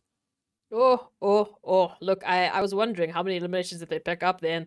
1 million Esports, a team that were keeping their head on absolute swivels. But of course, Next Level as well as Masters Esports picking up double points there for that last Erangel of the day. So not a bad spread. But we do see it's pretty top heavy in terms of the eliminations. I mean, only really G3 tempered to try and compete with the teams that we see in those top 4 slots. And that just speaks volumes to what they were focusing on in that last Erangel of the day. I mean, you got to work with Erangel when you get it, right? Because we know, pretty Sanhok heavy day. So, unfortunately, very top heavy. So, for the teams on the second page, they weren't going to get the games that they really wanted to. We know for some of the teams, it's unfortunately their last game of the day coming through from Group A. So, they're going to have to be, quite happy with the points that they have managed to pick up until this point. But it's interesting because, the teams we see on this page were the teams we saw on the first page for the previous map. So very even in terms of the back and forth that we're seeing between these teams. Yeah, it's a beautiful trade-off coming through from the teams. But now, as we move over in towards our overall rankings, this is where we get to see those teams that just played their final match, if they were able to do enough to secure their position within the top 16. So as we can see, Cryptics, they've just played their final game. And, well, no surprise to see them sitting up in that third place on 74 points. But, of course, Virtual Gaming still have a match to go. Lusail also still have one to go. And we can see them sitting on 93 and 85 points, respectively. Of course, the other team we see there is going to be Darkness coming in with their 59 points over in towards that 7th place. Unfortunately, not finding a winner chicken dinner in this week of league play, but still a really good position for them to be sitting in. And now as we move into the second page, this is where we get a little bit of a glimpse. So you can see Umbra, they've also closed out their performance. They're sitting on 46 rather points, but it is pretty close. Anyone around them can still change their points. 12th position, they are not that far ahead. And now as we look onto this last page, this is where we see the players from Mad Knight, unfortunately sitting there on 39 points, right? So they wanted to try and get it up towards that top 16, and they just missed it with one single point, just 1 point. That is going to be pain right now, and unfortunately for Mad Knight, as you know, that's their last game of the day. So I mean, for them, they didn't make it into the first Super Weekend, and now they're not going to make it into the second Super Weekend. I'm sorry, there's no opportunity for them to really pick up points if they can't play the games. So it's going to hit hard, but it's still one more week of Super Weekends that is left for them. So when they come through potentially in that third Super Weekend, they really need to push the envelope. Otherwise, I like the rest of the performances coming through from Group A. It's pretty stacked, especially we've got 2 teams from Group A on that first page. Yeah, it's a really, really strong showing coming through once again. But of course, well, we have to pay the bills. So we're going to be giving a big shout out going out to Oppo once again. So with upgrade performance and upgraded fun, celebrate your winning spirit with a brand new Oppo Reno 6 series, the designated smartphones for PUBG Mobile, Middle East and Africa Esports in 2022. Now, with that, we are also going to be making our way into a quick break while we get our final match of the day ready and locked in. So be sure to stay tuned, and we'll see you guys right back afterwards.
Hello and welcome back to the PUBG Mobile Pro League Africa Spring Split 2022. This is our final match right here in the second week of league play. Now, this is the final game for the teams that are still to play their final match to lock in those necessary points to ensure a slot for themselves moving in to our second super weekend. Who will be those teams? We do not know just yet, but we do know a few teams have already played their final games, so their points have definitely been locked in. Next up, of course, we are going to be heading right back into the jungle to see what the teams will bring for that final shuffle, that final rumble to try and lock in the last bit of points. Now, yeah, do we have any hopes, any dreams potentially coming in here as to where we want that zone to be moving to? I don't know where I wanted to go wherever SWAT 69 is, because they need this game. They desperately need this game if they want to come back for, well, if they want to join the Super Weekend roster at all. This will be their first opportunity potentially, and it's going to come down to this last Sanhok game. As we can see, they're currently in 20th position. So, of course, we know Mad Knight, they can't play any more games. They're sitting on 39 points. They're not going to get into that top 16. But SWAT 69 need a minimum of 18 points just to catch up to Triple Esports. Yeah, that is, that's going to be a little bit of a push, right? So, it's not impossible. It's definitely not impossible, but it's going to take a lot of focus to accomplish that. So we'll have to wait and see whether or not the players here from SWAT 69 will be able to make enough of a push to get in. But also what's quite troubling is the players here from Team Unique. I mean, we saw such a good performance from them over in the Super Weekend, but looking at the current point situation, they are also going to have to dial it up in this final showing on Sanhok. Absolutely, and I can say that pretty much for any team. Like, there's no team that's not really in danger, especially when we take a look pretty much from, I'd say, 12 down. There's still plenty of splits that can come through in between. So, this is going to be an absolute fun time. Especially see a couple of hot drops there with Triple Esports and Slime 4KT. Of course, we can see Plaza and AWAM, unfortunately, shoulder to shoulder. We'll see how that one's going to end up. And taking a look at the rest of the map, maybe Team Unique, Super Young Stars. The rest pretty spread out. And pretty spread out is definitely the play here for Masters Esports, who are a little bit too spread out for my liking. But we'll see how that's going to come through into fruition for the rest of the game. Zone. Pretty nice. I think it's a pretty objective zone. It's going to give everyone as many opportunities that they really can. Yeah, and that is ideally what they were coming into this final match of the day. But now, yeah, talking about the Masters, or the players here from Masters Esports, yeah, you're really utilizing the space they have all the way down in towards that far southern side. Also up north, we do see the players here from Triple Esports also really utilizing their space. We've got AWM all the way down to the more southern position. We got Thor on the opposite end of the water, alongside Framar and Master, who we see up in towards the northern side. So if the players here from Triple Esports play this position that they currently find themselves in, we could actually see them potentially turning the tables on Slime 4KT. But still, it is going to take a lot of work and a lot of those strategic kind of positional plays for them to be successful in doing that. Oh, it's going to be a fun time. And I just want the absolute chaos to just explode on this last Sanhok of the week. I mean, it's been an absolute treat to have so many Sanhoks now coming through after, the sandy first week that we had with Miramar. This is an opportunity for teams to really shine in their close quarter combats. And I think many of the teams have made a statement that that is, in fact, what they would prefer. Of course, SWAT 69, the team I am applying pressure to. It worked for Next Level, so I'm hoping it works for them. I want to see them come through in the next Super Weekend. I want to see them raking up their first points, getting them closer and closer towards that finals. And it's literally down to this one game. They need to get everything in their favor. And that, it's a tough order, but it's definitely possible. As we said, not at all impossible. And they find themselves pretty nicely centered zone just alongside G3 Temper. So good opportunities. Let's just see how they manage it through. YONKOUS, once again, with a little bit of a spread approach coming through into the zone. Lewis all the way there towards Docks. And for the rest of the teams, I guess the furthest rotation we're looking at is Blackjack Esports and Next Level. Yeah, so a few positions that they can look to bring on in along the way. And Yeah, a little bit of a surprise coming through there as we make our way right back up on towards the camera. If you've been wanting to see what we do behind the scenes, this is what we do. And while we Yeah. wait for a bit of a rehost to find its way on through, we look to see what the teams are now going to be bringing in as they move in towards that final match of the day. Not quite sure what the reason is for the rehost, but we'll get onto that to make sure that we can bring the action right back up towards you. So far, we also didn't see any major engagements happening in that last match. A lot of interesting approaches from the teams. You know, everyone's still pretty much respecting the space and not really moving into anything that could be too compromising for this final match. Yeah, but now that goes out the window, doesn't it? Because that flight path is going to be completely different. So, yes, the sentiment is going to be there that they want to avoid any of those hot drops as much as possible. It's not going to be confirmed, though, as we come back from the rehost, because we know you don't always have the information that you would think you do. So we saw many of those hot drops coming through between G3 Temp, but Slime 4KT, then 1 million there on Bootcamp, and, earlier on into one of our Sanhok games. So yes, there's a little bit of a mix coming through because Team A is no longer sitting in. Cryptics is no longer going to be bringing the absolute fire towards the rest of the team, as well as Darkness. They're going to have to sit back, but there's still a lot at stake. As we mentioned, SWAT 69, minimum of 18 points. And I say minimum because we at least have to get 19 to beat our Triple Esports, and that's only if Triple Esports don't get a single point. And that can be said for the rest of the teams finding themselves there in that bottom 4, except for Mad Knight, of course, who's not going to be playing. So a lot at stake and a lot riding on possibilities, probabilities, maybes. So RNG is going to be difficult for SWAT 69, I think, coming into this one. Yeah, it is going to be a little bit of a challenge, definitely, for them to step in. But at least, like we've been saying, it's not out of the realm of possibility for them to bring it in. It's just going to take an immense level of focus. But let's say they drop a 30 bomb on us moving into this final match, right? That could be what they need, right? A beautiful 30 bomb being dropped along the way. That could do some fantastic things with them, with regards to those positional points. Anything less than that, it's going to be crazy. It's going to be crazy, crazy tough, and we're not quite sure whether or not that will then ensure their position up in towards that top 16. But also, I want to see the play come through from Team Unique as well as Next Level, because they are also not out of the danger zone, right? They had such a good running moving through in towards the Super Weekend, but it's tough at the end of the day. I mean, Next Level, particularly being one of those teams that have to make it into the next Super Weekend, because we know that they weren't able to secure the highest amount of points coming into Super Weekend. Yes, of course, they closed it off with the final winner chicken dinner, and that's absolutely fantastic to have, but we'd like to see them return into Super Weekend once again, stepping up on towards that battlefield, and in doing so, just push even harder, bringing in even more points to the overall standings. But we'll have to wait and see who those top 16 teams are going to be moving through into Super Weekend.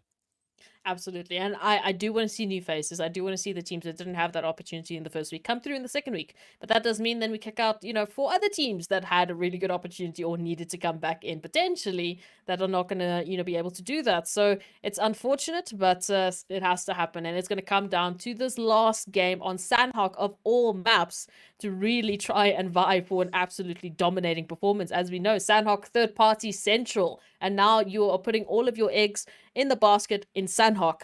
It's going to be hot, and it's going to be difficult for some of the teams to try and really monopolize all of the points, because we know Sanhok tends to be a little bit more spread out when it comes to eliminations, a little bit more spread out when it comes to points. We have seen some pretty top-heavy, performances coming through today, but not as top-heavy as we would expect on like a Miramar or an Erangel, where the team that gets, maybe double-digit points is the team that gets that 30 points a game, which is what teams like SWAT 69 are going to need. It's scary. It's so scary.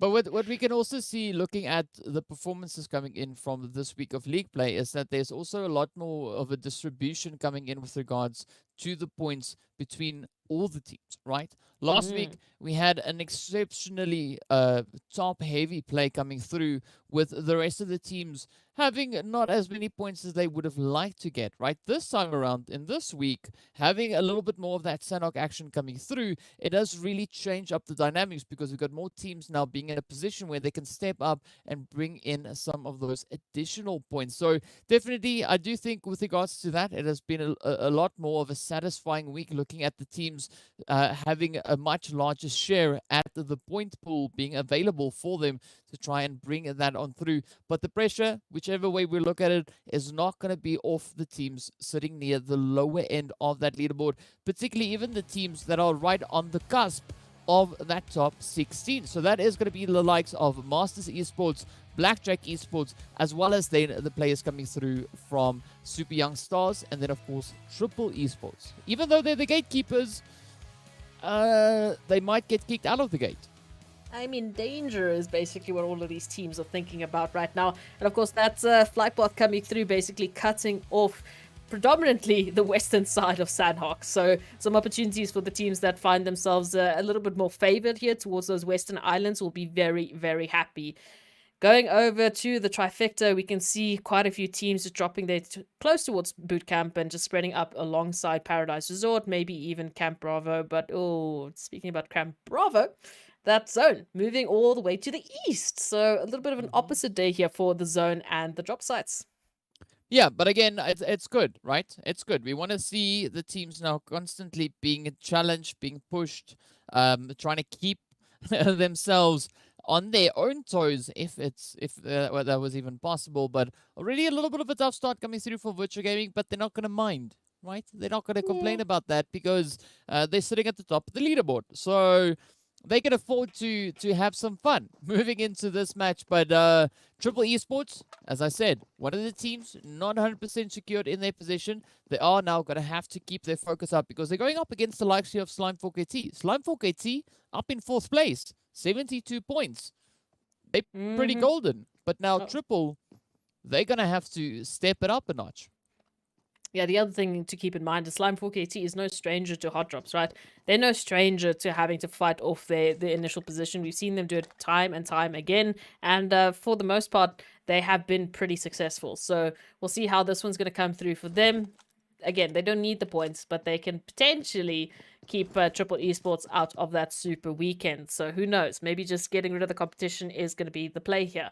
Some of the potential hot drops we can see Next Level and Virtual Gaming pretty close to one another. Team Unique as well, quite split out pretty much as well as Next Level. So some fun times to work with. Even Lashin from Super Young Stars all the way rotating from Camp Charlie towards what would have to be maybe Camp Ponk. So some fun times coming through here. And as I say that, the contention starts to light up in the feed. But still, it's just a little bit of peeking and prodding for the time being. Yeah, a lot of peeking and prodding all over the place. Even up here over into Hatin, as we can see now from Mar, having a Storm rotate up, right up alongside them. Beautiful shooting coming through there, as we can see those heads fighting their way on in. Storm just lighting it up and already dealing a few devastating blows to the players here from Triple. But of course, Triple coming in with a fair trade-off there as they do find Plaza. And now it is on to the rush coming through from Thor. Let's see if Thor is going to be able to close this one out. Trying to take the long way around. Storm, of course. Oh, gets traded off. Comes through with a beautiful M249. That is not an easy weapon to dodge the spray of, but that seems to be the case there for Thor as he lives to fight another zone. But now they need to try and quickly bounce back from this one. They still have Aimer and, of course, Pronto also looking to add on to the spice here. But now Master trying to play the high ground, trying to make their way through all these compounds, all these buildings, clearing them out one by one, while at the same time keeping a very watchful eye on when that blue zone could start moving in. But Thor getting caught with his hands on the trigger, pointing in the wrong direction. Oh, peekaboo comes Pronto to try and find a little bit of something.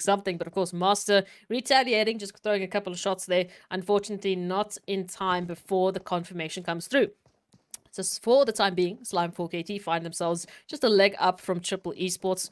3 versus 2 for them, and Triple Esports now potentially just trying to vie with a disengagement as they can try and hold on for placement points. As we know, they're on that threshold. They're on the cusp, holding the rest of the teams there out from 17th up onwards from getting into the next Super Weekend, which means they are not out of danger. They can easily, just as easily, be kicked out of their position as pretty much what Slime 4KT have done now.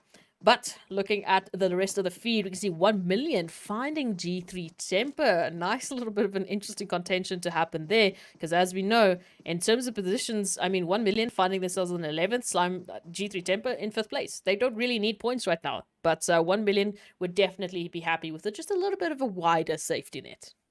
Yeah, nothing wrong with having that safety net in place. And of course, now Lusail coming in as a little bit of a saving grace there for the side of Triple Esports, as we can see that quick elim coming through on towards the side there of Pronto. So now the pressure turns back over in towards Hatin, where we have Aimer and of course Plaza trying to make that play there. But Master, ooh, he's got to play a quiet game there, just holding that position. And you pointed out G3 and 1 million, and here they are as 1 million pushing right up towards them. That first knock already, or that first elimination rather, already looking to find its way up in towards G3.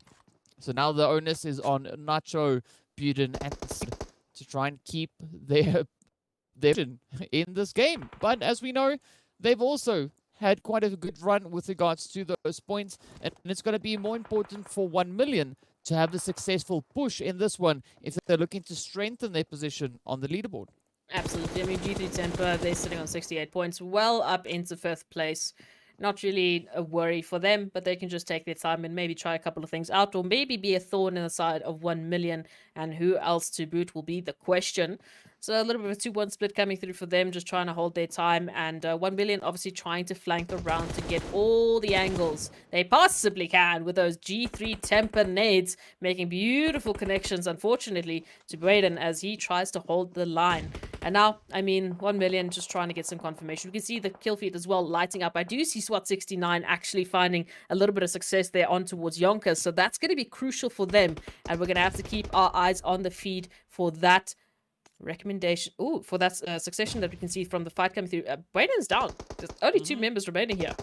Yeah, Nacho and Six now trying to hold up this defensive line, as we can see 1 million looking to push even harder, as we can see Knock Knight now coming in with a beautiful knock, and down goes G3 as 1 million just the floor with G3. Absolutely fantastic push coming through there, and 1 million feeling like $1 million right now. But of course, it's not the end. That was only that engagement. We are still in our first phase, waiting to see where this next phase will be taking us. Here from SWAT 69 now having a few knocks coming in their directions. We do see Sabir going down, and it is up to Twix and Yash now to try and keep it all together, looking to secure themselves up into those later phases. Oh, please do.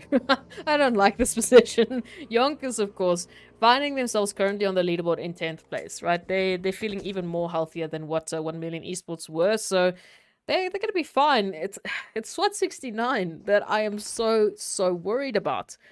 Got only 2 members remaining. 1 currently knocked. 1 might be confirmed. Twix out in the open. Havlik is here. We know what Havlik can do with the spray. Need to be very careful. Any sort of member just sticking out from that tree will be the end of you. Very dangerous position here to go for the res, and it doesn't matter because here comes the re-knock, and now beautiful position from Lewis will mean that SWAT 69 is down to a solo in the most important game of this week. Yeah, and I mean, it's so unfortunate to see that unfolding right in front of us. But YONKOUS, they still have the controlling numbers sending on towards Yash here. So Yash, best of luck. This is going to be a pretty tough push, but we see NNN7 now moving into position as well. And I mean, it's not an impossible feat for Yash to try and pull this one off. The confirmations haven't come through just yet, so the rest of his team is still up. But Twix, I don't think is going to be making it through. Super low on health, and what Yash can do now is just keep up the pressure. Just make it so difficult for YONKOUS to get a successful rush. But it's all going to come down to how this play now unfolds. We can see those mollies getting sent on through Yash, at least for the time being, managing to evade those flames. But up comes NNN7, trying to push around, trying to find that opening in the door, sending out the mollies all over the place, trying to light Yash on up. But let's see, Myth coming into position as well, just off in the distance. But unfortunately, Yash moves into a very open goal there. And of course, with that, it is going to be the end now for SWAT 69. YONKOUS having a good run. Already 5 eliminations under their belt. And they're going to be looking to pick up even more so. Yeah, look, I will put my sadness aside here for SWAT 69. Beautiful performance coming through from YONKOUS, picking up that team wipe, and now looking for a little bit more as they turn their attention towards Team Myth, while just making a rotation there on the highlight. But looking at it, the rest of the team still having to make their own rotations. I mean, Master's still in the blue zone, still just trying to find a little bit of an opener on towards this new zone that shifted a little bit more towards that northeastern side, which is really favoring, you know, the likes of teams finding themselves in Paradise, even towards Cab Bravo. And I was talking about Paradise. It's not looking like a Paradise right now for Virtual Gaming, who only have 3 players to start off with in this last Sanhok, and now 1 has gone down. Yeah, I mean, this is an interesting and an important push, particularly now for the side of Team Unique, right? They need those points. We want to see them also making their return up into the Super Weekend. And now the pressure is going to be high because they're going up against the team that is currently sat at the top of the leaderboard. Down goes Slyke. As you can see, beautiful spray coming through here from Alpha Luigi with that confirmation so close. But fortunately, Phantom is there to provide a bit of a helping hand. And now also Scope, just on that far off angle, could now find a different approach here. But ideally here, we would like to see the players from Unique not test their luck and rather play this one a little bit more calculated. Rather reposition while the players there from the side of Virtual Gaming is currently positioned over on towards the eastern side of Paradise. Use that to your advantage and get into a different spot, right? Because otherwise you could be facing a heap of trouble at this point. And also we have the players there from 1 million also now heading up in towards Paradise. So the pressure is only going to go up from here. And another team that we also going to be keeping a very watchful eye on is going to be the players there from Next Level. But currently we see them positioned smack dab center zone, and they are at least safe for the time being. But now all the focus is going to be right here on the players from Unique. Are they going to be able to get out of Paradise and survive a little bit longer, because they are only 8 points away? That's all it takes right now, a minimum of 8 points for them to potentially advance themselves up that position. Well, they're going to need 9 because Triple also gained 1. So, yeah, the pressure is on. Tough points here for many of the teams trying to get themselves into this next Super Weekend. Of course, all comes down to the wire. And rotations looking a little bit stretched. Of course, Masters, I mean, Slime4 KT, Triple Esports, you know, some huge rotations coming through for them alongside YONKOUS and Myths. We still have to find a way into the zone. But I mean, talking about the zone, it's fairly uncontested. I mean, there's still plenty of space to work with. It's just those side-to-side rotations are going to be fun. And of course, the zone centering up onto the most clustered place that we have, still within safety. So YONKOUS, Virtual Gaming, Next Level, alongside, of course, Team Unique in a beautiful position here to hold the line. 1 million now, pulling on up right alongside Virtual Gaming. Yeah, and this is that opportunity now for the players from Unique to get the heck out of dodge. But Virtual Gaming are going to come through with 2 beautiful knocks right on towards 1 million. Are they going to make it 3? No, not yet. Zeus quickly being dealt with there. Just a little bit of a suppressive play coming through now. But up comes 1 million, cooking it up. Will it reach all the way across? One shot is going to try their very best. Oh, just overshoots a little bit. But look at that quick repositioning coming through from the side there of 1 million. Figuring out that there's quite a bit of pressure. Dexter now also getting picked up as one shot. Sends it through. Will this continue to happen now? As we can see, Virtual Gaming just trying to do everything they can. And this is a beautiful turn now. But, I mean, still, we don't see Unique repositioning. They are still hanging around on towards north. And now 1 million.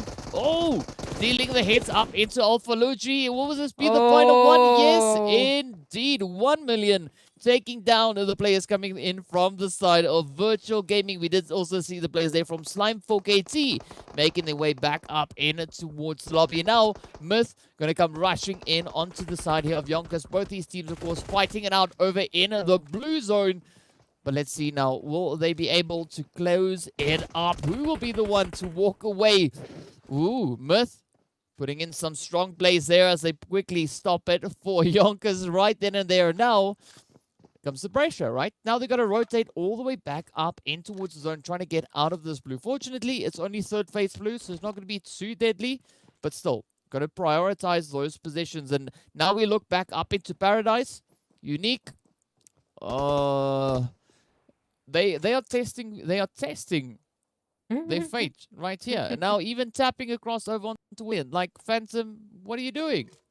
Look, I mean, 1 million was finding themselves in a little bit of a duo situation. They had 2 players down, so, you know, Unique could smell the blood, and they were very eager to get involved here. But now, I mean, after a team wipe like that, 1 million finding themselves with 7 eliminations. I don't think this is the bear that you want to be poking and prodding in one of the most important games of the day. For Team Unique, let's just focus on placements right now, unless an absolutely amazing opportunity comes your way. But for the time being, let's just hold off. Of course, rotations now finishing on up. We can see Myth still rotating on in from that southern position up towards Ban, right next to Zero Tolerance. So that might be an interesting point of contention. Masters looking a little bit spread out. Only Angelo really close to the zone. Bamboo, unfortunately, we'll see how that rotation is going to come through. They do have a vehicle to work with, so we'll see what happens. But also, I mean, Sin is all the way down to docks, now that I see it. Oh, okay. Yeah. Yeah, there's 4 teams currently, let's say 5 teams, still currently in a little bit of a worrying position. And they're going to have to bring it in. Let's go even further. Let's make it 6 points. All right, so it's Masters, Blackjack, as well as the Super Young Stars. We've got Triple. Then, of course, it is going to be the players coming in from Next Level, as well as Unique. Unique being the team that has to really focus the most out of those teams, because they are in dire need of points, right? They have not locked it in just yet. And as we can see, looking at what's happening currently right here, Myth looking to make it a little bit easier, at least for the time being, as they now take this engagement with the players here coming in from the side of 1 million. Knight, of course, says his goodbyes and makes their way right back up in towards the lobby. But Myth also having that quick res now being pulled off, but a re-knock coming through as Broly gets confirmed on through. And 1 million now also just looking to ride the storm as they are now picking up elimination after elimination. Oh, this is the opportunity I was talking about for Team Unique, but they're not pushing up onto this contention. They're not looking for the third party, so it's only Myth and 1 million that have to deal with the damage, and Farouk with the nades is absolutely pinpoint accurate, coming through, looking for that confirmation. Now, if Eflex with a nade in hand is going to get caught out as the rest of the players here from Myth come on, pulling on in. Only 1 member remaining here for 1 million, and it is, of course, Dexter, who find themselves just looking for a little bit of an exit, get away, get into safety, because the Team Myth here is on a little bit of a tear. So for Dexter, rotating on out, might rotate on into Team Unique's territory. We'll see how that one's going to end up. But of course, the rotation's now coming through. It's not just Myth here looking for a piece of the action. It's Next Level. It's Intruders. It's Super Young Stars all up into Paradise. Oh. Yeah, this is going to be, okay, so also this is a super impeachment now for Super Young Stars, right? They are right on the verge of that zone. Triple Esports already finding 1 point. We're not seeing too much coming in for Super Young Stars. So they are currently sitting on 0 eliminations. So that means that Triple Esports have moved up 1 above them. Okay, so yeah, they are in a little bit of trouble here. Super Young Stars need to play this one super careful. If they're not careful, it's going to be lobby time. And up comes the Masters now from the side, looking to add in towards that as Master Esports are just tapping away. Angelo, fortunately, quickly getting dealt with there as the knock comes through. But Lashin still going to be hanging around, adding to the level of pressure. But we are also in a placement point terrain or region or whatever you want to call it. So they got to be careful with how they go about their business here. Chala just narrowly making it in at first, and then up comes Lelouch with a beautiful tap there just to close that one off. And I mean, Paradise itself still continuing to heat up as the zone now centers in right in towards it. Oh, 1 million, of course. Dexter just in the middle of it all, trying to hold the line. But his super young stars now down to 1 as well. So many teams feeling the brunt of the action. You see Lash in here, just on the high rise. Intruder, gotta find it. Unfortunately, Bamboo's gonna find that last remainder. And Super Young Stars will be going out in 11th place. So with a couple of placement points and with a couple of eliminations, maybe they are alright. We turn our attention to the rest of the teams who are still in the Skittles pack that is Paradise. As Paradise is not looking too relaxing for the time being. It's not the vacation resort you were looking for. And we can see Next Level finding out a beautiful angle there on towards Masters. Now, as everyone makes the rotations in, you can see the bullets are flying left, right, and center. Zero Tolerance and Myth going to be first to find each other, and Akram is going to be the last remaining member here. Just peeking out a little bit too far because Vortex can see you, my friend. There is the confirmation. Team Myth go out. Yep, absolutely beautiful sprays going through there from the side of Vortex. Zero Tolerance stepping up to the challenge. But now, again, it is all down to that positional play. Are the teams going to be able to get it locked in? Triple Esports getting sent. Oh. That's the end of the road for them. Was the effort enough for them to try and secure the position? Unique still hanging on, holding the position. As we can see, they have one player positioned up in towards Paradise itself. Phantom right here, just trying to play on towards that northern side, but there's definitely not a lot of options left here for them to really utilize. We can see them now just moving up in towards the compound. Lusail also just hanging about over on towards this western side as they creep a little bit closer, coming in to inspect the whole situation. Next Level pushing through Paradise, coming in through from the eastern side. Blackjack also right here, again trying to put a bit of a performance in. They have got 3 eliminations under their belt, looking to add even more to that. It is now just down to Reverb, the final player for the team. Look at this angle coming in here from Phantom, finding a beautiful lineup on towards Raouf. But is it going to be enough, though? Because now that position has been given away. We see, Reverb trying to push in towards zone, but Raouf stops him right there in that advance. Intruder now also just feeling the pressures that Blue Zone is forcing them further. And with Next Level, part of the welcoming committee, welcoming the teams up in towards Paradise. But is it going to be enough for them to try and play that position? So far, they still have all 4 players remaining, so it's looking hopeful. But will they now be able to keep it all together? Huge opportunity here for Next Level. As we know, they're one of the teams that really needs to pick up points if they're going to be finding themselves in the next Super Weekend to just pretty much try and increase their points. We can see here Intruder with the nades prepping, going for Unknown, and Gaddafi just getting a little bit of a taste of the action. Not that they would have wanted it. And of course, we can see that feed lighting up as Team Unique also picking up a couple of eliminations, just throwing a couple of shots there. Intruder, of course, down to Hemo. There's the last remainder here for Intruder, who have done well today. Honestly, they've done fantastically, but they are looking to be a thorn in the side of the rest of the teams who are trying to take potentially someone else's position here, which is, of course, right now, Next Level and Team Unique. Zero Tolerance now getting involved as well. Also a team that's done fantastically, but would be so keen to maybe just throw a couple of nails in the side of Lusail, who have been absolutely dominating. Ultimately, my focus is on Next Level and Unique. Yeah, I have to agree with you 100% on that one. But now, look at this. Vortex just looking to push a little bit further up in towards the zone. The shots come through. Next Level, Azar comes in with a beautiful hit. Now Hates, the last one left for Zero Tolerance, is just going to be sitting here watching the rest of the teams. Lusail also now coming under fire as Gaddafi and the rest of the squad from Next Level had looked to advance their way back up in towards the zone. But Lusail just raining down with the chaos. So you can see those hits coming through. Azar getting knocked right on down. Watson quickly just trying to boost up that health bar. So you can see Blue Zone being absolutely devastating. Trump also just trying to inch their way back up in towards safety. Up comes the play now as Watson comes rushing forward. Up a little bit of action along the way. He just gets the re-knock up in towards Azar.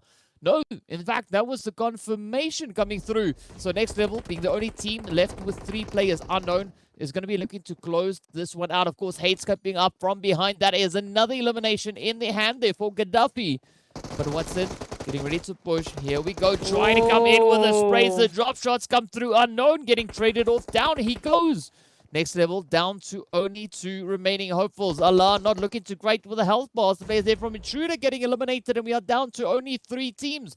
Unique pushing in from the north. They are in a beautiful with regards to points. Make that even better as they pick up an absolutely fantastic play. It is now down level and Unique trying to keep it all together. They were side by side sitting on that leaderboard, and so far bringing in an absolutely phenomenal performance.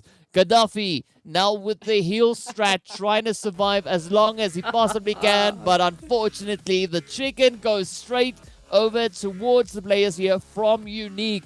They needed to bring in an absolutely fantastic performance in this final game. They stepped up to the challenge, and of course the same can be said for Next Level. Both these teams playing absolutely fantastic stuff. Look, I couldn't have asked for a better end towards that last game of the day. I said it was Next Level, it was Team Unique. And who are the top 2 that we're looking at?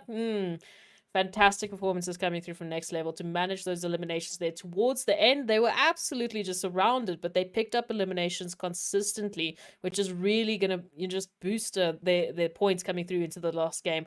Whether it's going to be enough, I don't know. I'm not doing the math, thankfully, because it's going to be absolutely crazy. I think there's still going to be huge surprises coming through for this last overall ranking. Yeah, I do think it's going to be quite a bit of a change coming through here, and it's going to be exciting to see who those teams will be, because a lot of efforts were brought forward coming into this final match, and the teams really looking to make it as difficult as they possibly can for the opposing teams, while at the same time trying to bring in the required and necessary points to lock in those positions moving in towards that super weekend. So it has been absolutely nail-biting to see what the teams have been doing so far, and all we can do is wait for the results to come out to see who will be the 16 teams joining us in the second super weekend. But so far, the second week of league play has been an absolutely beautiful one, with the teams really shaking things up and showing some really good initiative across the board once again. I'm so happy with the performances coming through from these teams. Virtual Gaming was the first one that we really spotted out. They reset themselves. They came through with a dynamic aggression that really helped them bolster those elimination shots. And of course, Next Level and Team Unique cutting it down to the wire, and my anxiety is not having a good time, but ultimately putting a beautiful performance through. Yeah, speaking of a beautiful performance, let's hop into the highlights of this past match just to give you a quick sneak peek of the action in case you missed any of it.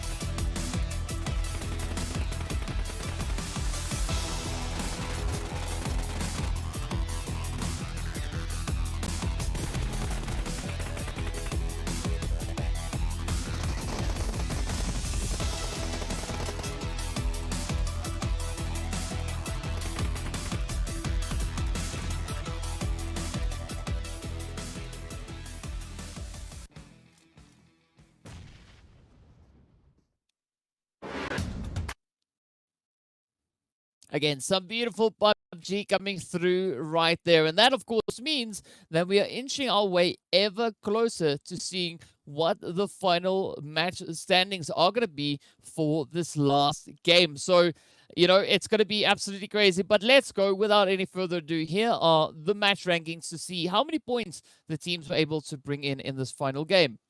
I'm nervous. Team Unique picking up 22. Next Level picking up 18 alongside Lusail. And a healthy set of eliminations here for both 1 Million and Team Myth. Now, what's also interesting is that I do see Intruder Africa also just bolstering their numbers there. And I mean, some of the other teams that we saw there towards the bottom, I'm not seeing them, which makes me nervous. But unfortunately, we'll see what happens there. So, last page, here we come through, and of course, SWAT 69 picking up 1 point, which is definitely not going to be enough. But we'll see for those overall rankings what's going to happen and who's going to go through. Triple Esports picking up 2. I'm not sure. I'm not sure if that's going to be enough to really hold them. Even Super Young Stars only picking up 2. I'm not sure if that's going to keep the rest of the teams out from that top 16. But DK, here it is. Who's going to go through to the next Super Weekend? Well, we're about to find out as we move over into our overall rankings. Of course, we are going to be starting it off with the first page. Looking to see you sitting at the top, and it is going to be Lusail's 103 3 points, with the players there from Virtual Gaming just 10 points behind them, up in towards 93. Of course, Cryptics sitting on 74. Slime 4KT also on their 7 points. We've got Team Myth, we've got Intruder Africa also just locking in those positions alongside G3, and then we also have Zero. But the first page is all good and great and fantastic, but we need to look at the second page to see who will be joining us. And as we can see, Darkness making it in. We've got the players there from 1 Million Esports. We've got Next Level as well as YONKOUS. Team Unique being able to bounce back from that position all the way over in towards the bottom 4. And now we've got Blackjack also up here alongside Team Umbra. Of course, Masters Esports. So we are, in fact, going to be seeing 2 of the teams that missed out on last week's Super Weekend joining us in the next Super Weekend. But they are trading places with the Super Young Stars and the players coming through there from Triple Esports, who just miss out on that top 16 with 3 points each. Oh, and unfortunately, we're not going to be seeing Mad Knight and SWAT 69 once again making it up into the Super Weekend. So now they've missed out on 2 opportunities, unfortunately, to pick up, those extra winner chicken dinners and the points for their finals qualifiers. I don't know. We'll see what's going to happen in the third week. But for now, we can say congratulations to the teams who've made it through to the second Super Weekend. Relatively consistent performances coming through from the rest. Only 2 teams really swapping out. And I think it's a fantastic performances. Again, congratulations to Virtual Gaming and Intruder for coming back, fighting that mental game and winning at the end of the day. Yeah, you got to give credit where credit is due. And I mean, Virtual Gaming bring in an absolutely phenomenal performance in the second week of league play. It really changed up, and as we saw, such a strong finish coming in there from 7 all the way up on towards 93 points. But as we know, moving into Super Weekend, league play is not reflective of anything we could be expecting to see moving into the weekend. So expect quite a lot of dynamic changes coming in from these teams, as everyone is going to be stepping up to the challenge now, looking to secure those points to potentially have a seat moving through in towards the final. So be sure to join us in for the, but of course, before we go anywhere, we want to give a bit there to Oppo. So with upgrade performance and upgraded fun, celebrate your winning spirit with a brand new Oppo Reno 6 series, the designated smartphones for PUBG Mobile, Middle East and Africa esports in 2022. Now, ensure that you guys join us back for the Super Weekend, the second Super Weekend, to see these teams continue now in their efforts to try and lock in those points, trying to see if they can get a slot moving in towards the finals. They're running out of opportunities, but fortunately, Super Weekend, they will have 15 games to try and bring in as many points as possibly can. And also, as we've said before, those winner chicken dinners are worth an extra little bit of spice. So it's exciting to see what the teams, until then, have an absolutely fantastic time. You all back on the Super Weekend. Stay safe and see you all back again later.